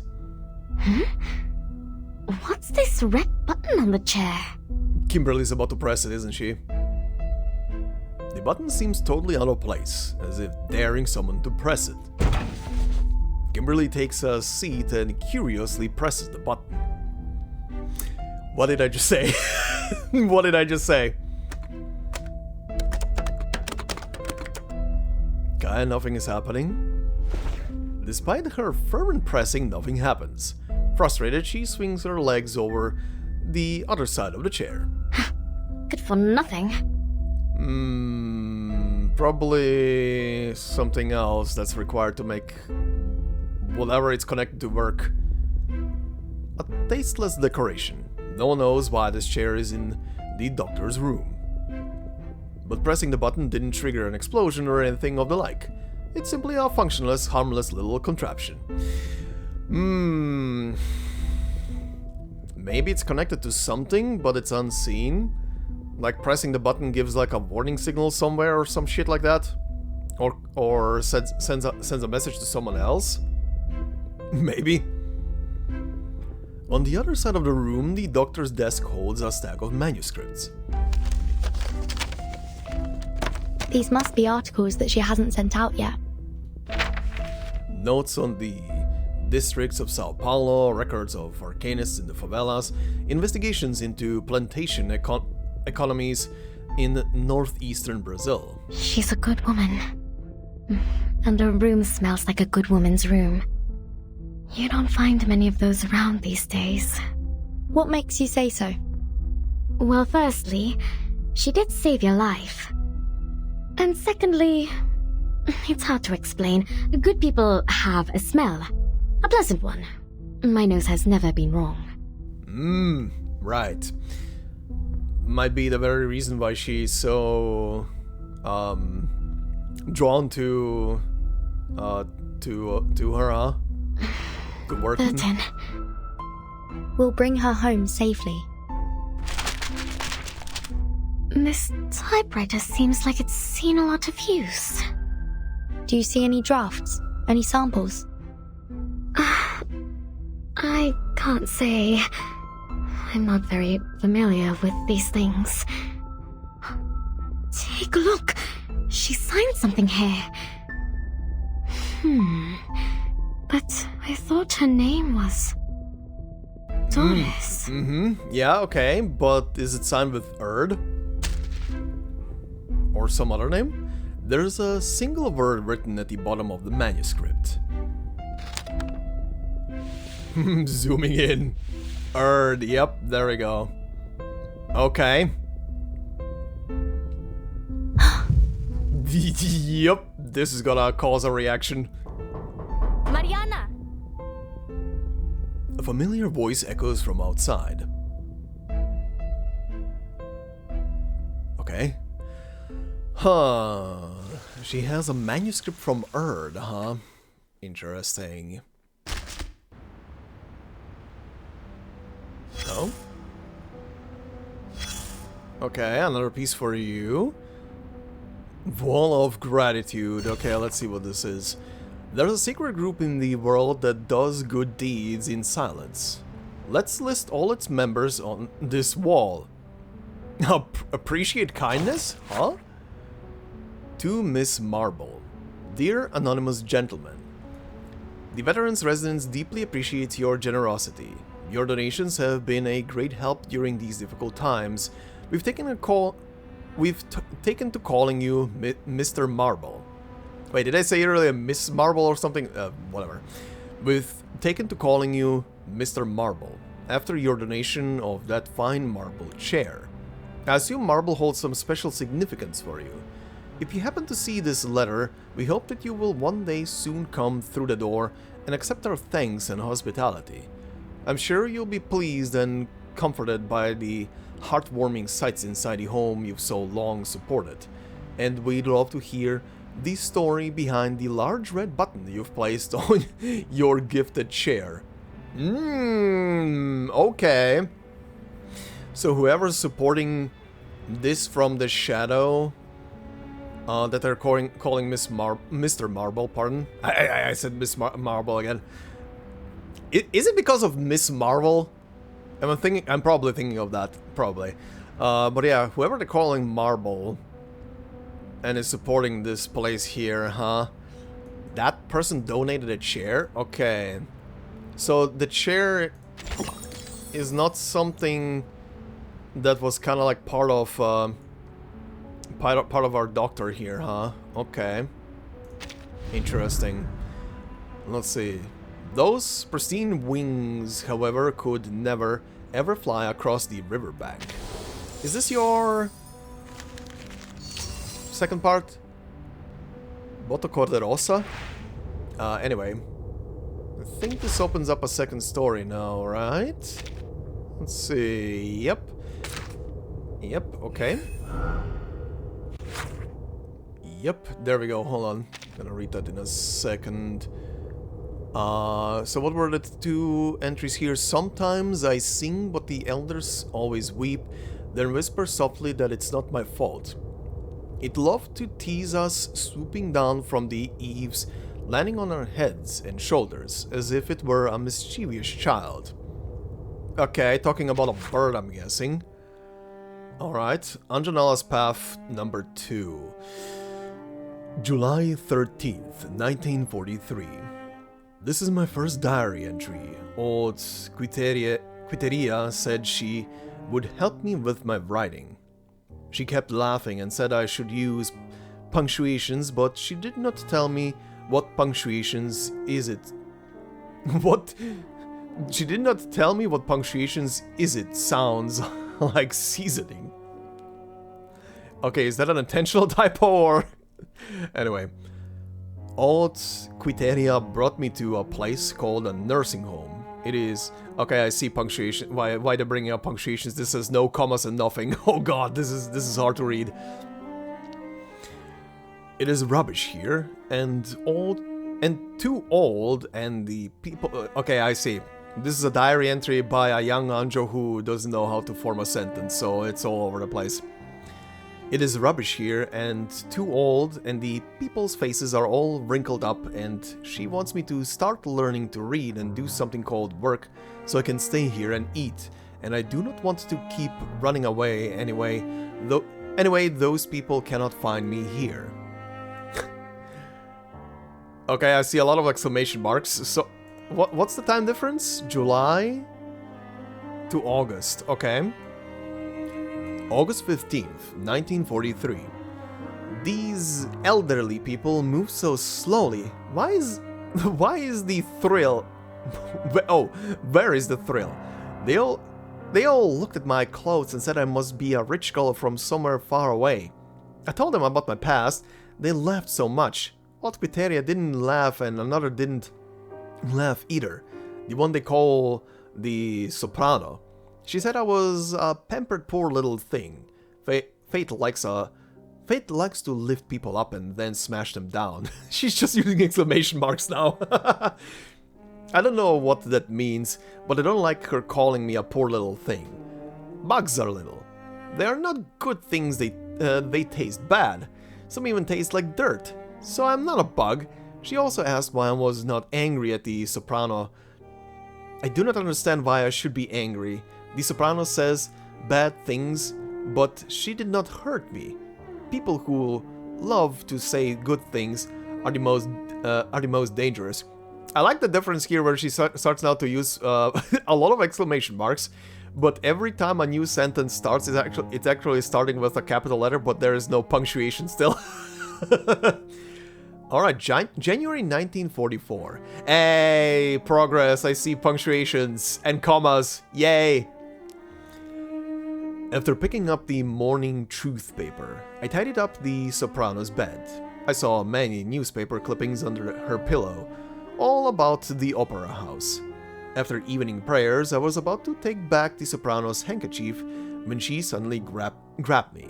She asked if I couldn't see that life was getting worse. She said I must understand that feeling, but I didn't understand what she was talking about. She said, when your skin becomes wrinkled, you'll understand. And everyone will die without dignity, in regret and ignorance. I didn't know what she was talking about. I was very scared. I thought of my sister. I didn't want to become my sister. After I put out the candle by her bed, she suddenly hugged me tightly and cried like a little girl. I copied what Quiteria does and gently patted her back. She soon fell asleep. Aww. Yeah, Anjo has a sweet side to her. A very sweet side. Which is why I like the difference between the first impression you get from her on the first meeting and now you get a bit more characterization here. How she kinda is on the actual side. Okay, July, so this is half a year later. July 13th, 1944. Old Quiteria announced to everyone that it was the 1-year anniversary of my arrival at Heartfelt Home. I was very happy because it meant there was a lot of food and no work. They said I was the star today and I could decide everything, just like when I was at the mansion. I asked them if there were any ponies here. I wanted to ride one and let them chase me. The elderly laughed so hard their dentures fell out, but they all said they wanted to try. So I rode our Jenny the cow, and she trotted majestically.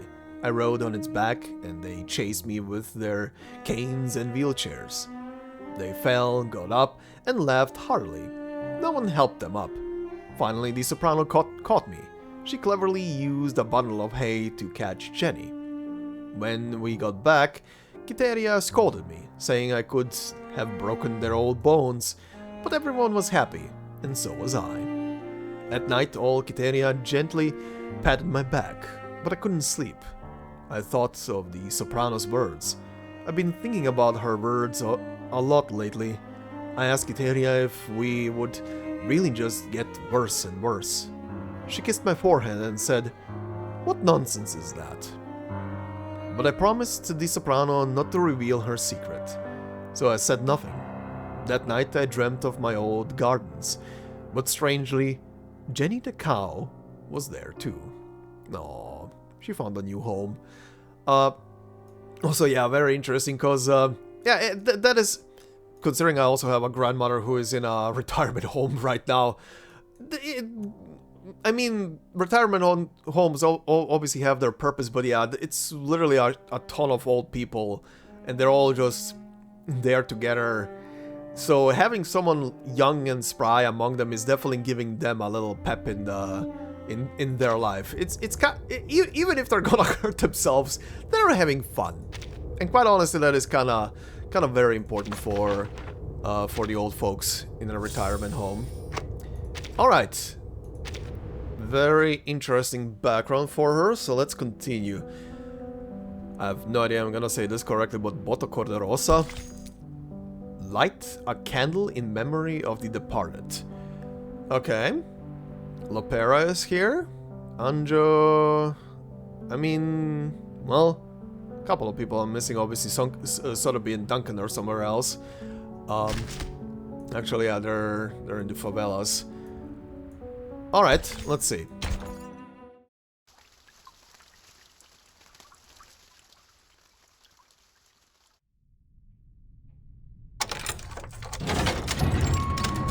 Sao Paulo Veterans Residence. Oh, more visitors. It's Lopera. She's safe. But where's Sotheby? Thank goodness. You survived too. What about Sotheby? Oh, something happened in the favela earlier, so she decided to stay there. Don't worry, Duncan's with her. Oh, it would be also very interesting. She's probably gonna meet him at some point in the story, but it's gonna be very interesting for Vertin as well to see Duncan. She did see the butler in the past, right? We've got bad news. Dr. Doras has been abducted by the Brotherhood. What? Idiotas! What's wrong with them? Ugh, guess I'll call the base. Mi Viejo will figure something out. Think me, Lopera! I thought you'd been sent to Davy Jones' locker. White Rum soars through the air and lands squarely in Lopera's arms. The ferocity of the embrace is enough to knock a grown man to the ground. Aww. Why did you think that? I'm tougher than the stubble on the chins of the old geezers here. That's an analogy, alright. I'm like you, a ship that'll never sink.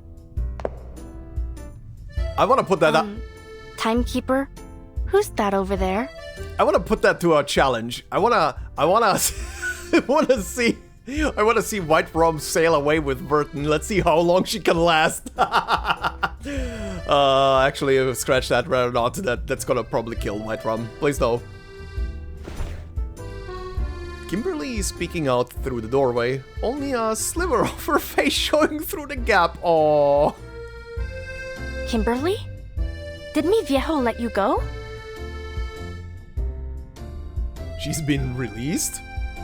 Oh, Timekeeper, let me explain.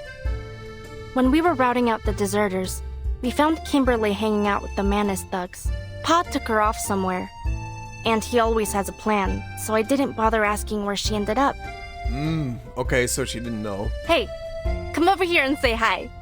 When did Pa let you go? You don't know what happened, oh boy. Or did you sneak out somehow? Kimberly's eyes shift, her claws tensed as if ready to spring into action at any moment. I think... Miss Kimberly, didn't you pull me out of the water? How did you know? Shortly after my fever subsided, I started to remember what happened just before I lost consciousness. There was a voice ringing in my head. It was you calling out to me. Vertin, I can't have you dying here. You mustn't give up.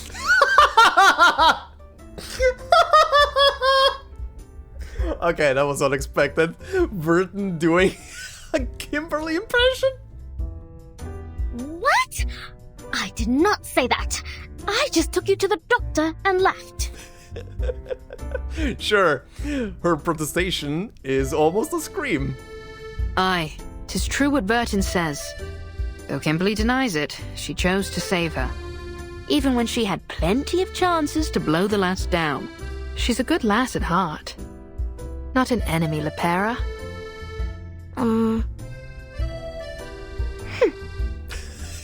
The blush. Lopera lowers her guard, offering a friendly wave to Kimberly. Kimberly cautiously steps out of the doorway, but maintains some distance between the two of them.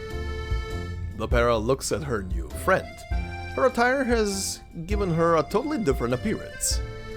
After a brief pause, Lopera smiles at her.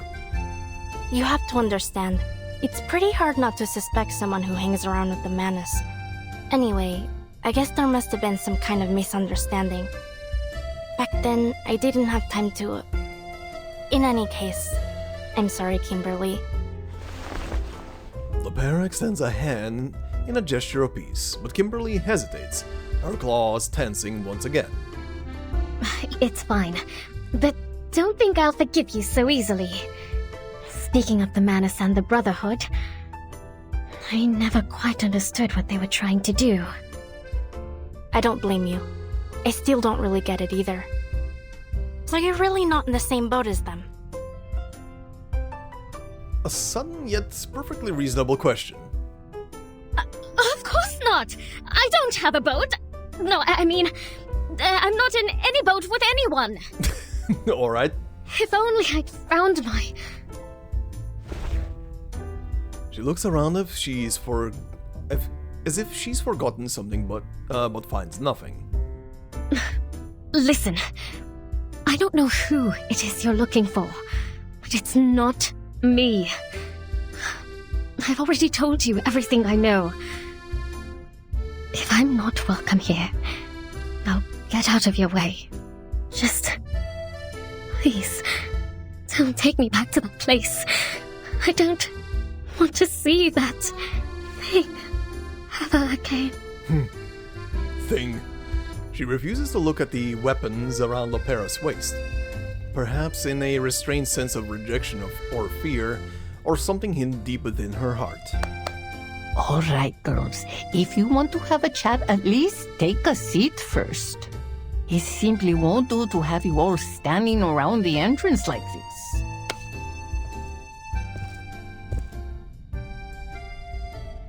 Mama Mariana takes Kimberly with one hand and Lopera with the other and leads them back to the courtyard. When they arrive, she lays out some... bacoca? I'm not sure if that's how you say it. I'm sorry for butchering some of these words. For them to snack on. Eating candy is bad for your teeth, Bobo. Oh, I'm much too old to worry about that. When you reach my age, and just waking up each day is a blessing, you'll eat whatever you want, too. Mamai Mariana, could I have a word with you, please? I have some questions about Mr. Duncan. Okay, I was saying that correctly, Mamai. Oh, Duncan. What kind of trouble has he stirred up now? All right, then. Why don't we head inside and give those two some space? And Lopera, apologize to that poor girl properly. You hear? I mean, good old Igor should be the one to apologize, but anyway. Every lost friend is worth remembering. Uh-huh. Mi viejo released you, which means you can't be trusted. Let's not go into detail about that.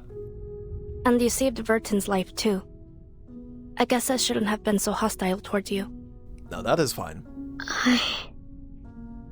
Here, have a drink. As a token of my apology. Oh, nice. We're zooming in on them. She hands her a warm cup of something. Of something dark. It has a rich smell. Coffee? Salvadoran coffee. Great if you need to pull an all-nighter. Hell yeah. Kimberly raises the cup to her mouth with both hands and curiously sticks her tongue into the liquid. So bitter!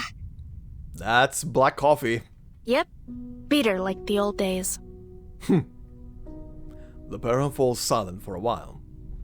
Kimberly glances at the gun around Lopera's waist. You know, back in Colombia, my father did horrible things to his plantation workers. Well, my biological father. Not Igor. Lopera looks off into the sky and laughs resignedly. It's as if she just spoke of a stranger rather than her flesh and blood. He said, "No, that's not the sound of gunfire outside. The workers are setting off fireworks. They're celebrating, but they weren't fireworks." He betrayed his workers, his compatriots. It wasn't a celebration. It was a massacre. Oh? After that, I ran away from home. One day, the Admiral and Molly found me. That's how I joined Xeno. Interesting. That kind of triggered something in Kimberly. Betrayal's as common as dirt here. Comrades, friends, family, anyone could sell you out. And for cheap, too. Nice. I hope you can find your boat soon. You know, a place where people have your back. Can I not drink this? Of course. Don't force yourself. I know the taste isn't for everyone. That was an interesting laugh. Hold on. Let me hear that again. That was... wait, I need to let it advance. Of course. That is an interesting laugh. Oh, kind of funny. Kind of cute. Anyway, she clinks cups with her new friend. Carlota Lopez Rivera. That's my full name. Bit of a mouthful, huh? Okay, wait, go back. Carlota Lopez Rivera. Okay, so that's why Lopera. Okay. Lopera stretches out her arm, closes an eye, and lines up the moon between her fingers. She closes her fist, but catches nothing but the air.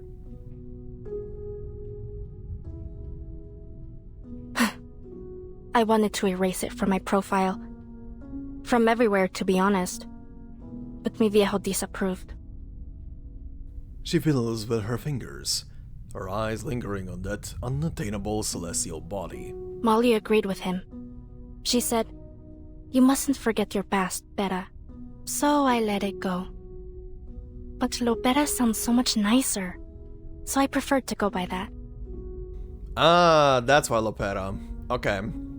And you, Kimberly? What's your real name? Kimberly hesitates. Nala. Nalahari. The residents of Heartfelt Home called me Anjonala. Ah. Also, hold on, I want to see. Oh yeah, it right now changed to Anjonala. Okay, nice little detail. So yeah, Nalahari Matahari, as we learned. Okay, they're bonding, that's very cute. How long ago did Mr. Duncan move here? Do you remember?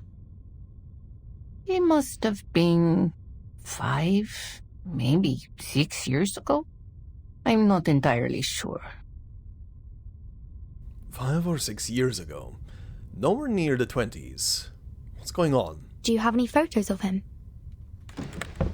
Mariana nods and pulls a photograph from the storage room. We do have one, but he's been gathering dust for years. Let me see. Okay, this is where she's gonna see it. Here. Oh, oops. She points to the man who looks like Mr. Carson. I know a gentleman who looked just like him. His name was Carson. Did Mr. Duncan ever go by that name? The old woman blows the dust off the frame. No, not that any of us are aware of anyway. And I've known him since I was a medic in the army. Back then, people called him Duncan the Dauntless, or the all-powerful Duncan. I never once heard Carson or anything of the like. Sorry I couldn't be of more help, miña querida.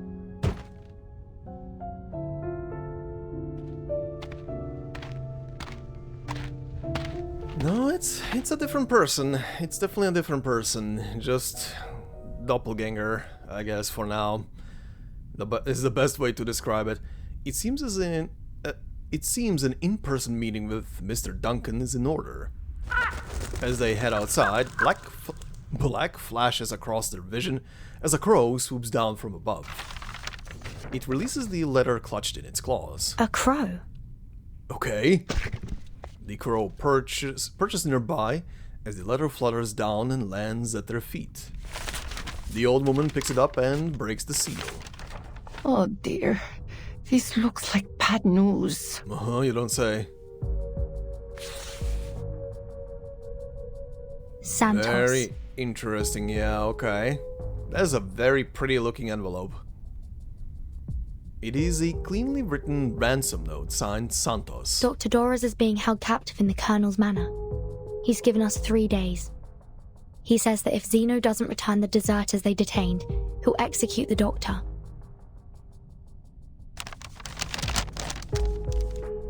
Mamai Mariana, please contact Admiral Igor. We need Zeno's help. Alright, it's getting dire. Santos is out for blood now.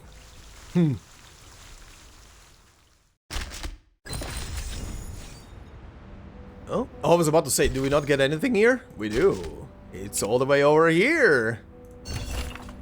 Urgent need for counseling. He needs counseling, and whoever counsels him will also need it to... What? Interrogation record number SF1. Below is a recording of the interrogation of a member of the Order of Enlightenment that occurred in San Francisco. Oh, okay. Next you will need to answer a few simple questions. This Order of Enlightenment is just another front for Manus Vindictae, correct?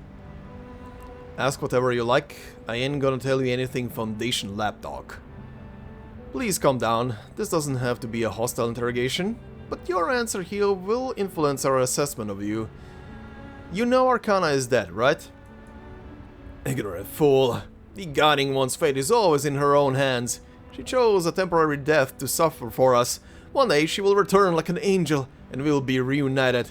We will once again become one, returning to the glorious age. I don't know when and how she's gonna return, buddy, but I am definitely under the belief as well that she's gonna return at some point. Good God. I have no intention of arguing with you. You're sweating profusely. Do you need some water? I won't drink anything you give me. Alright, let's finish this quickly so you can return to your room and rest. Can you tell me who your current leader is? Is it Forget-Me-Not? Or the former School of Aparian Arcanist Sophia? Or someone else? How dare you call the preacher by her name? You may go now. Please notify the next person. Never mind. I'll call them myself. Okay. Okay. Right. Yeah, Sophia. Okay, then, stage 14, The Sleepless Man. Now the die is cast. There was actually, now that I'm paying attention to this, there was a lot of yeah, since 11, all these stages right now are just cutscenes. Oh, this one gives music. What's this one? I see Igor on the thing. A suspended lute. A magnetic medium with a recorded memory. A suspended lute has been added to the mood switch. Yeah. Colors in the darkness, a touch from 1,000 miles away, and a fragrance that can be savored without tasting can all be found here. Alright, interesting. Let's see this.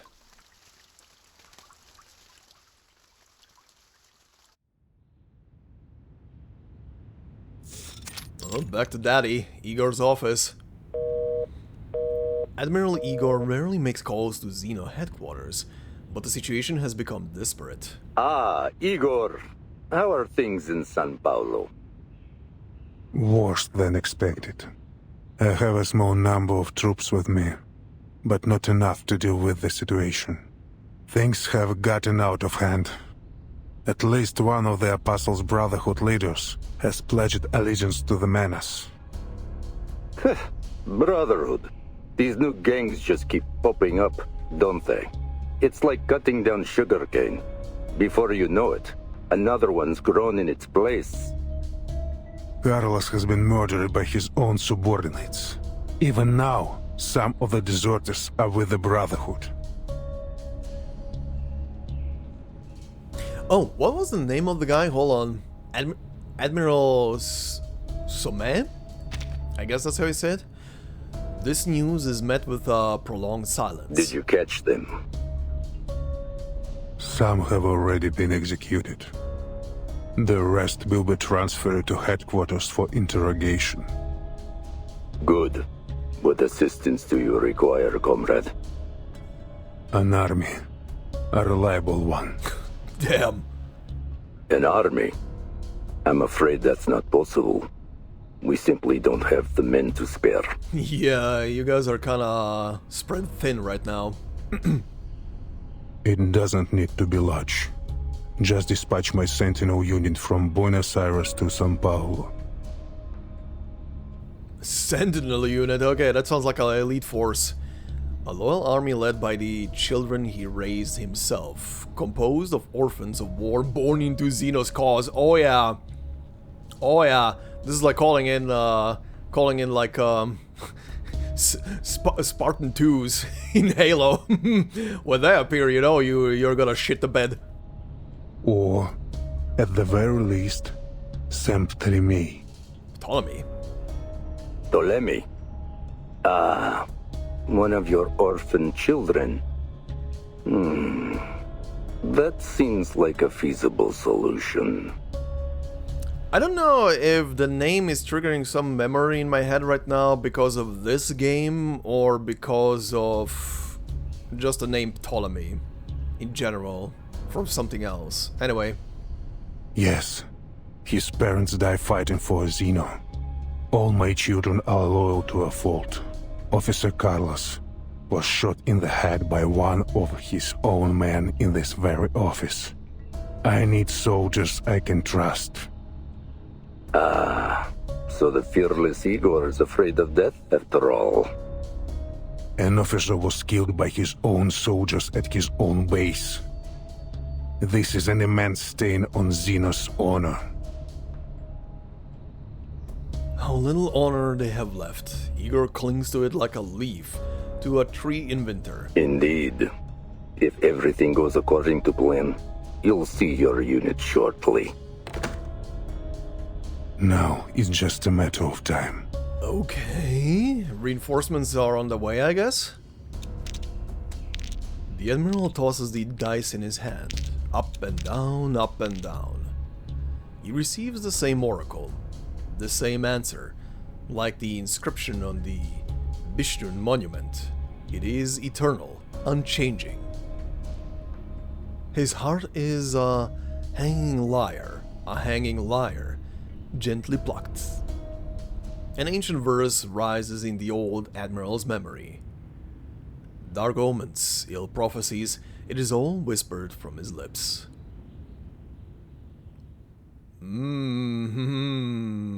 Foreshadowing. Ooh. Я видел ястреба, что гнался за голубкой, и бога солнца, который туго натягивал свою золотую тетиву. Я наблюдал, как приветствовали деревянного коня на наших землях, и как из священного фонтана текла кровь птенцов. Да, но человек с решительным умом и гордостью знает, что его город выстоит, его стены будут крепки, и он будет непоколебим, как ядро земли. Какой грех!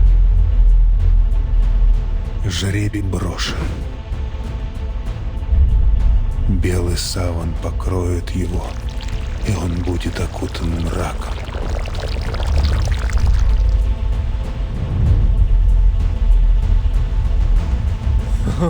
Окей. Это все для светлого будущего. Oh, shit.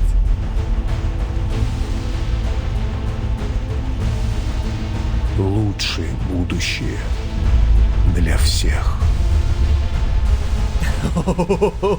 Oh shit. Oh shit, that gave me the chills. Holy hell, why is this guy so cool? What the hell is the riz on this guy? Hold on. Okay, so just for posterity's sake, I do want to read this out in English as well. I didn't want to interrupt him. Where does it start? Dark Omens here. I have seen the hawk chase the dove, and the sun god pull his golden bowstring taut. I watched as the wooden horse was welcomed into our territories, and the sacred fountain flowed with the blood of the fledgling birds. But a man of steely mind and lofty pride knows that this city will endure, its walls will stand strong, it will be as steadfast as the earth's core. What wickedness, now that eye is cast, the pale shroud will devour him, and he will be enveloped by the grim night. Definitely a prophecy, huh? Interesting, very interesting. Okay. Okay, old man.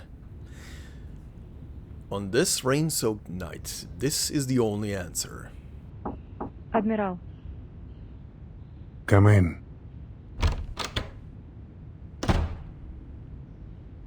Yesterday, we received word from the Timekeeper that Dr. Torres has been abducted by the Apostles' Brotherhood. She should be coordinating with Lopera to set up a rescue operation as we speak. She breathes a sigh of relief. The doctor may have been abducted, but at least the Timekeeper is safe. Also, that girl who escaped, Kimberly, is with the Timekeeper. She claims that she was released. Sure. Just play along with your lie. There's no need to tell Lopera the truth. The Brotherhood has demanded that we exchange the detained deserters for the doctor. Forgive me for issuing instructions without your consent, but if we refuse or ignore them, I'm afraid they'll... You know, also on the topic of Anjo, didn't it say in the previous part that they're kind of aware at this point that she doesn't really have anything to give on Manus Vindictae, or doesn't appear to be working with them specifically, so they're kind of observing her for the time being. They'll execute the doctor. He knows full well the ways of these thugs. What arrangements did you make? Moldir tenses up a little, unsure of how her father will react to her decision. I told the Timekeeper that Xeno reinforcements would meet her at the veteran's residence. Since Lopera is familiar with the place, I also asked her to scout out the rendezvous location. And yes, I played along with Kimberly's lie. I assumed you would have done the same, Father. Very good. While the Admiral refused to talk to anyone last night, his daughter had been modeling her actions after him. Your squad will soon arrive. Take them to Lopera at the rendezvous point and bring the doctor back. A squad? The Admiral gazes out the window. He scans the barren fort, the weathered stone, and the vines slowly wearing away at the walls. How did this come to be? I have spoken with headquarters. All going well. Teleme and the unit will arrive soon. Moldir's body relaxes a little, and a smile grows on her face. I see. I can hardly remember the last time we were all together. Family reunion, yay! Her smile turns bittersweet. Your father died in Abadan. In a war he had no obligation to fight in. It's far more glorious to die in the throes of battle than to wither away on a sick bed. He made an honorable sacrifice. How shameful that we would tarnish his honor. Okay. Honor is a thing easily stained. Let's begin with that young pilot, Lilia. Tell me, what do you think of her? She's well trained, experienced, a straight shooter, similar to Lopera in many ways. Very drunk, all the time. She's a true Slav. Just like my brothers and sisters back home. I love that he said that right after I said drunk all the time. A true Slav. Cannot confirm or deny.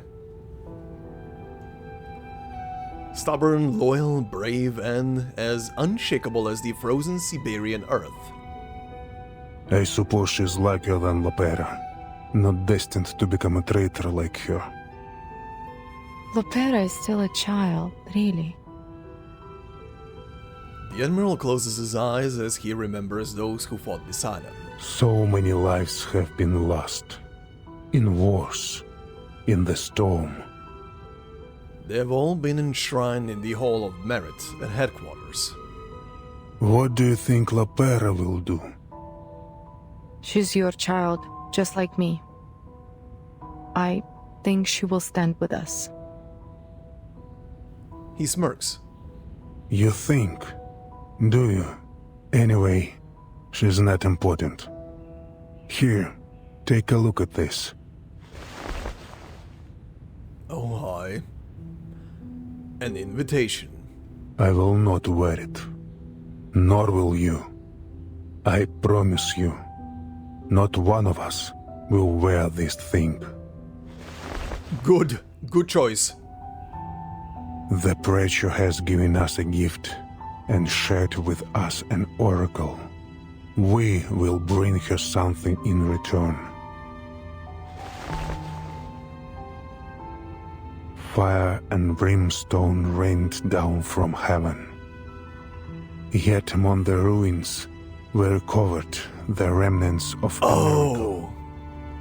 Oh! I wasn't really... I mean, I was looking at the pyramid, but I didn't really look what's inside of it. Oh. It's the ashes. Oh boy! It's Arcana's ashes! Huh. A miracle that is living, breathing, and growing. Uh-huh. I can sense their life force. I can hear their whispers from within these ashes. Oh shit. A lucid dream, a living death, a perished immortality. Moldir. They are invincible. I love that they is in capital. Rather than endlessly throwing young soldiers' lives to the white stone house, I choose to stand with the true future. Okay. Uh-huh. I will always stand with you, Father. Okay. Very interesting. Oh, so they recovered her ashes. Of course they did. There's the music. Actually, before I click on this, let me hear which specific music this is.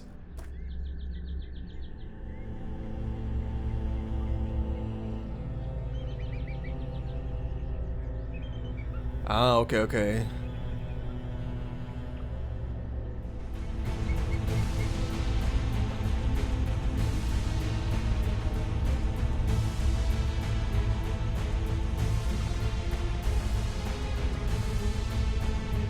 I like the build-up of this song, slowly going to this point. And this synth in the background.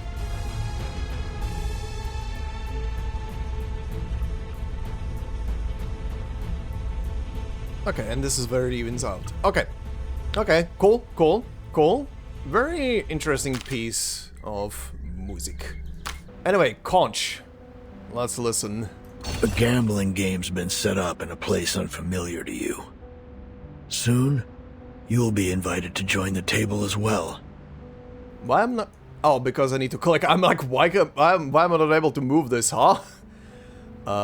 Give me more details.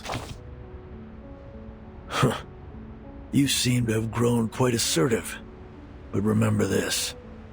As a newcomer to the table, you have no privilege to make demands or probe for information unless you're looking to be targeted and isolated. I think this is broken. I think this is broken. Hold on, I can listen to this in the thingy anyway. A gambling game's been set up in a place No, it's just broken. You. Never mind. You have to lose a few rounds. Pay your entry fee. Only then can you start to learn the secrets of those at the table. The players' backgrounds, the dealers' habits, and the truth behind the highest stakes gambler. Why is this broken, anyway?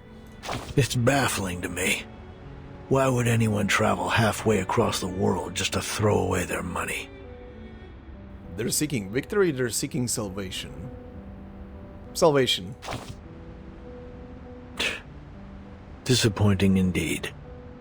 To think you're entangled in such empty words. Some are so captivated by these grandiose phrases that they feel empowered when using them. Despite their vapidity, it makes them feel important. Huh. Hypocritical. Delusional, even. Nonetheless, it's a fair game. Oh, quite the opposite. The odds are rarely equal. Your opponents could have any number of advantages stuffed up their sleeves. A larger stack of chips, easier winning conditions, or even the power to change the rules. Want a fair game? You gotta fight for it. By any means necessary. The white suits always play it safe, carefully hedging their bets, while the black robes plot to overturn the table. Clever countermeasures.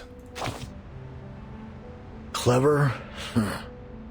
More like cretinous and atrocious. Once the table's flipped, there'll be nothing but chaos. Who would bother to set it right again? No one. Okay. Still don't get it why this was broken, but okay. Alright then. This was the first one I encountered that was broken and I couldn't scroll and see the text for some weird reason. Alright, let's see. The Northern Falcon. Lilia! It's been a while. A long-awaited reunion, a shocking betrayal. Ooh. Ooh. What's happening? This is gonna be whatever Igor is about to do right now. Igor's office.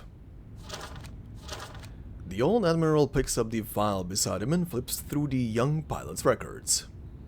Arcanist. Abuses alcohol. And loves to fight. Now that sounds like a Slav. Messenger. Call Lieutenant Lilia. Tell her to meet me at the training ground. He rises from his chair and heads to the training ground, where the blood of the traitor still stains the grass. Oh god. What's he about to do? Are we about to fight Igor? That would be actually sick. Xenobase. Lilia approaches the Admiral, her flask clutched in her hand. How does it compare to the drink back home? The stuff saps your energy. Makes you feel sleepy. She's still doubting it. Just like this land, this place is always submerged in a half-dead stupor. Poverty, chaos.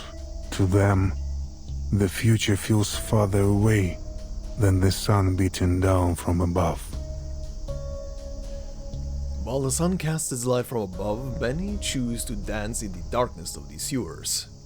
Tell me, Lieutenant, what do you think of the Foundation? Oh, is he trying to pull Lilia over? Is this some kind of test? No. Just the curiosity of an old man. I often wonder how the younger generation views the organization. Well, unlike those Manus maniacs, the people at the Foundation are at least open to reason. Don't get me wrong, they're stubborn. But overall, I think they're good people. The Timekeeper's red-headed sidekick, for example. The puppy! Sonetto is too busy with administrative work to join the Timekeeper in Sao Paulo. She's a stickler for the rules, but it's so boring to follow all the regulations. That being said, it would probably be even worse without them. Total chaos, actually. Anyway, at the end of the day, someone has to do the thankless jobs, and the people at the Foundation are the only ones willing to do them. Okay, that's a lot of praise for the Foundation. A subtle hint of approval flickers in the Admiral's eyes. As the Foundation's most loyal partner, Xena has always been committed to creating a brighter future for both Arcanists and humans. That includes fighting Manus Vindicta, as well as any other conflicts and chaos in the world. In Sao Paulo, for example, Xena maintains the city's fragile peace in its own unique way. It's a mindless gun. The Foundation points and Xeno shoots. Precisely. Countless soldiers have perished in the storm, and they've all been deemed necessary sacrifices. I have to tell you, I don't like Xena's role in all this. Neither do I. But an order's an order, even if it sends your soldiers to die meaningless deaths against an enemy they couldn't possibly defeat. Still, we march on without hesitation, pushing our weary bodies deeper into the storm. But how much longer can Xena keep going, Lieutenant? How long until our knees buckle and we fall to the ground? I don't know, and I don't care. She takes another swig of sweet liquor. Sweet as the oblivion of a dream. Oh, hi. Arcana isn't dead. He just straight up said it. Okay. We detected life signs after the explosion of the vacuum bomb. Oh shit. Oh shit. That's impossible. Okay. Yes, it is impossible. It would take a miracle for her to survive. Do you believe in miracles, Lieutenant? I'd sooner believe the ramblings of a drunkard. That may be the case, but when a miracle worker appears, there will always be people who follow them, like sheep follow a shepherd. So, when the desertion incident occurred, I wasn't surprised. I was infuriated, however. Not because they abandoned Xena, but because they murdered their own officer. Alright, okay, yeah, I get it. Damn traitors. Back before the first storm, human and Arcanist troops got along well. We set aside our origins and united under a common banner. Our bloodlines meant nothing next to our bond as comrades in arms. But the storm changed everything. Time rolled back, and with each regression, the brilliance of Arcanum shone ever brighter. Eventually, it formed a rift between them.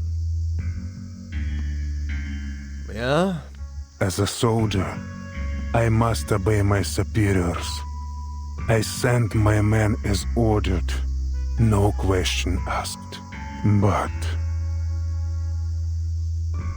Igor looks hesitant. Does it really make no difference if the place they die a martyr's death isn't a battlefield? Like war, these things are never simply a matter of black and white. Lieutenant, what do you think of the Timekeeper? I trust her completely. Her statement is short and powerful.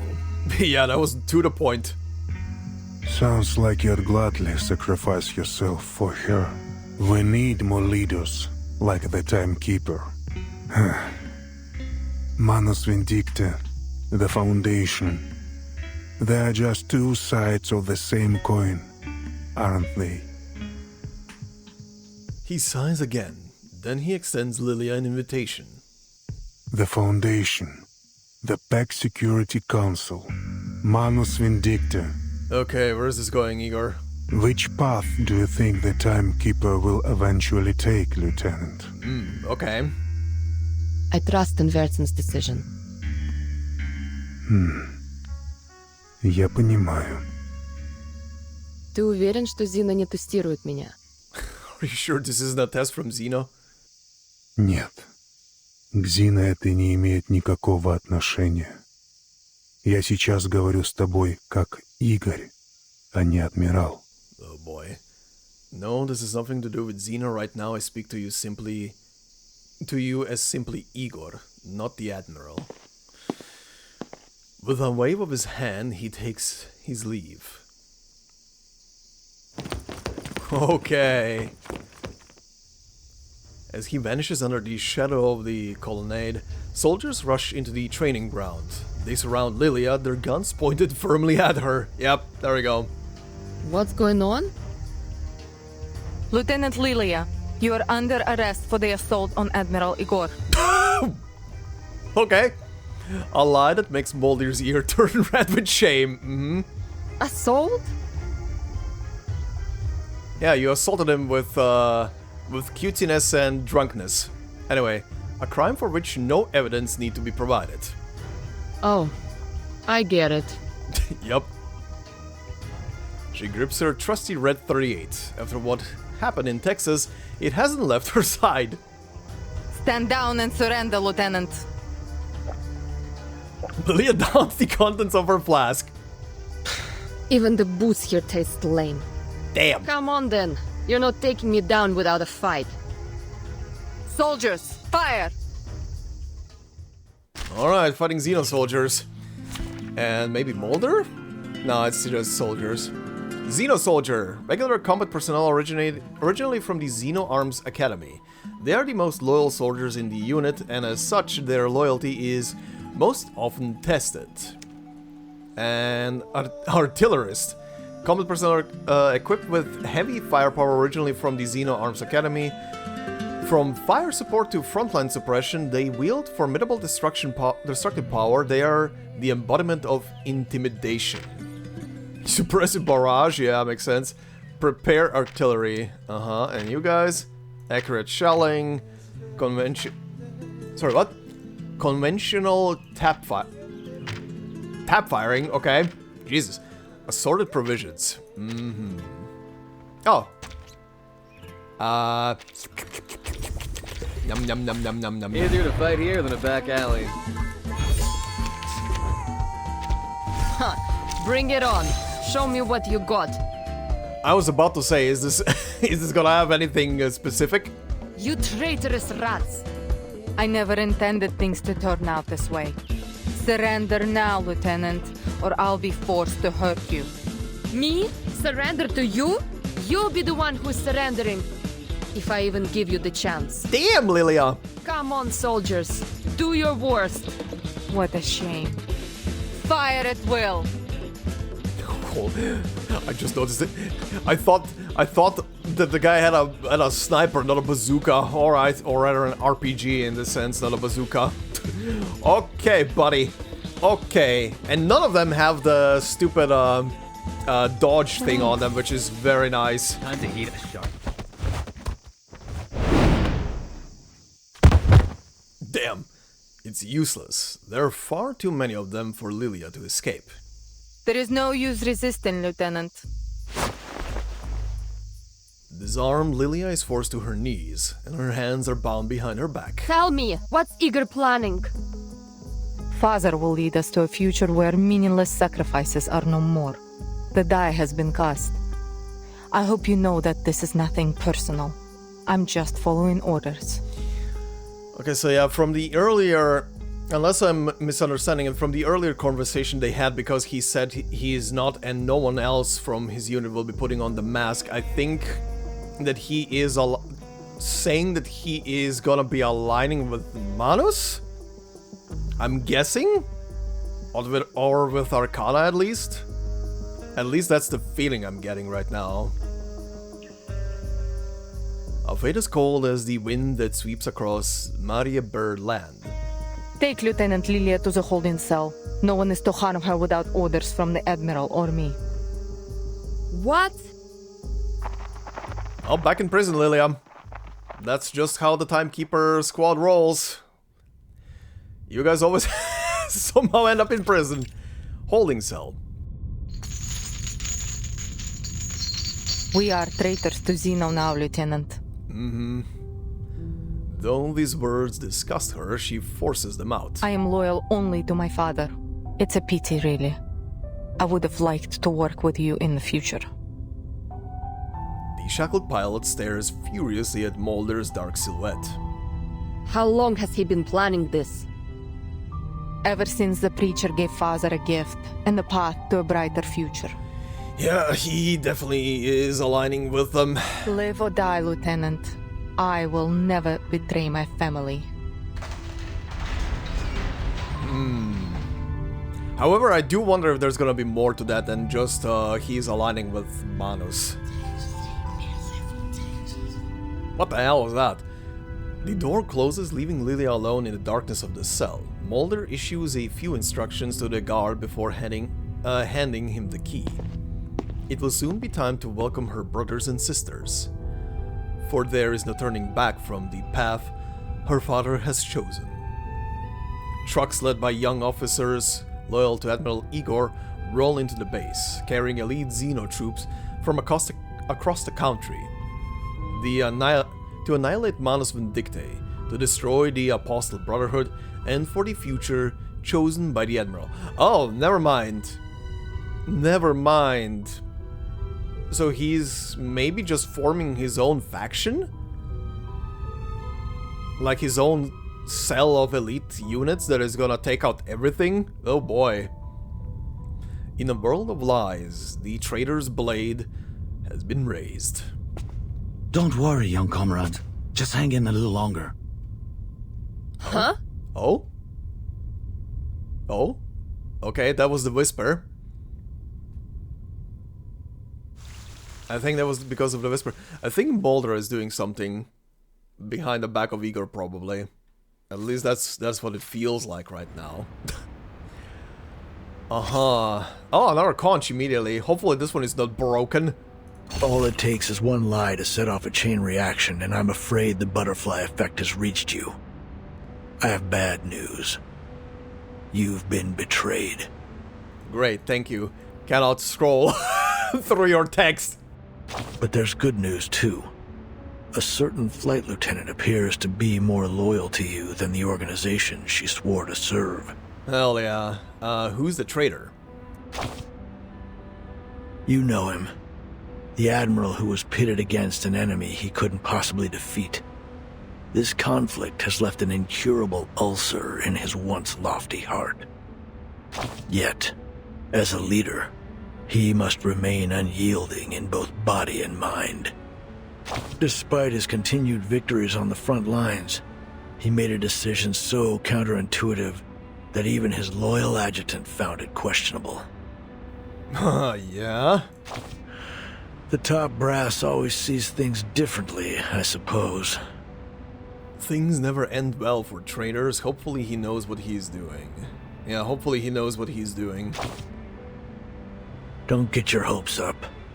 He's more like a desperate patient than anything. Weary from the pain of his ulcer, and frantically searching for a way out. In his desperation, he has clutched at an opportunity presented by none other than the preacher herself.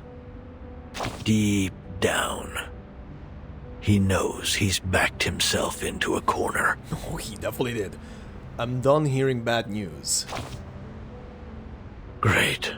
I'm done reading reports anyway. I look forward to your wise decisions. We need some good news for a change. Oh, very funny. Very funny. Very funny. The Trojan horse. Family reunion. Okay, I think this is gonna be a good place to stop. This is already gonna be a long episode once more. Alright, so next time... Also, I just noticed the whole place is on fire. Oh boy. And Lily up there in a cell. Okay, but yeah, anyway. Next time we're gonna finish this chapter. I don't know how many stages this thing has. Considering this is main story, I'm presuming it's at least 20. If not a couple more in there, but I think next time we're gonna finish this rest of the story in of this chapter at least in one fell swoop in a long episode, which will be very nice because next time is gonna be the 100th episode. So hell yeah, finishing chapter 8 on the 100th episode. All according to plan. I wish that was the plan. That is a full-on coincidence that it happened this way. But yeah, interesting. So Igor, at least, again, seems to be forming his own faction, at least. I wonder what this is gonna lead to. And again, if he is actually just doing something as in testing the ground or waters or whatever, however you want to call it. But anyway... we're gonna leave that for next time and see where we are headed. For now, before we finish, I did say I'm gonna do a couple of pulls for the new character, and let's do that. Alright, Sentinel. Also, I love that these two are on the banner with her right now. It's, why these two specifically? Okay, anyway. Let's see her skills. Channel. What do you do? Night Watch. I shall stand as Watcher, as Sentinel, as a shield against the dark. Self-channel enters the Hour of Repentance status and gains 15 stacks of Dread Bullet. Additionally gains 2 stacks of Locked On, if not already under Hour of Repentance. Consumes 1 point of Blood Tith to grant 15 stacks of Dread Bullet to the adjacent ally in front. What is Hour of Repentance? Oh my god, that is a lot of text. Against the sex after an enemy takes action, consumes 1 sex of locked on. Okay. That's a lot. I'm not gonna spend time here reading all of that. I just want to see very quickly what she does. Expiation. All have sinned and must pay their dues. I stand counted among them. One target attack deals reality damage. This attack counts as retribution. Deals damage based on 20% of the user's max HP instead of attack. Oh, HP stacker, huh? After attacking, gains 5 stacks of fresh wound. Loses own max HP, okay, yeah. Gains an extra Blood Tith, +1 if actively used. What's Blood Tith again as well? Whenever ally loses 3000 HP combined, accumulates 1 loss from attacks continuous Blood Tith on its okay, I see. And ult. Infernal Mercy. All wickedness shall be judged and none shall go unaccounted. Nice. Mass attack, 3% reality damage to all enemies. This attack counts as a retribution. Does not take up the allied incantation draw limit. Oh. Oh, that's interesting. For every stack of fresh wound owned, retribution multiplier +2%. Removes all stacks of fresh wound from self. Each stack of fresh wound removed restores missing HP. Okay, so that's how she gets HP back. Okay, interesting. Interesting. Well, here we go. How many pulls do I have? I have 44 free pulls, and well, this nicely stacked up over the last weeks and months since the last pull banner. Let's see. Was that a big flash immediate? Oh my goodness. Mineral? Oh my god. Je vous salue, Timekeeper. May our cooperation be a pleasant one. You need not worry about my accommodations. Little more could I ask for but the peace and quiet of your suitcase. She's French, okay. Well, we're quickly done.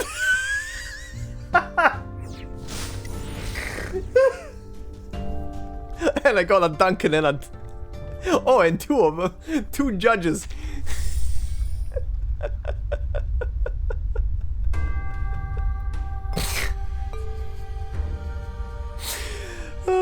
Oh, wait, was that... Oh, that was my... I think that was my last imprint, considering this is only 1. Okay. Well, Look. The last time I was pulling, it was a bit miserable, right? It required a lot of pulls, so this is balance.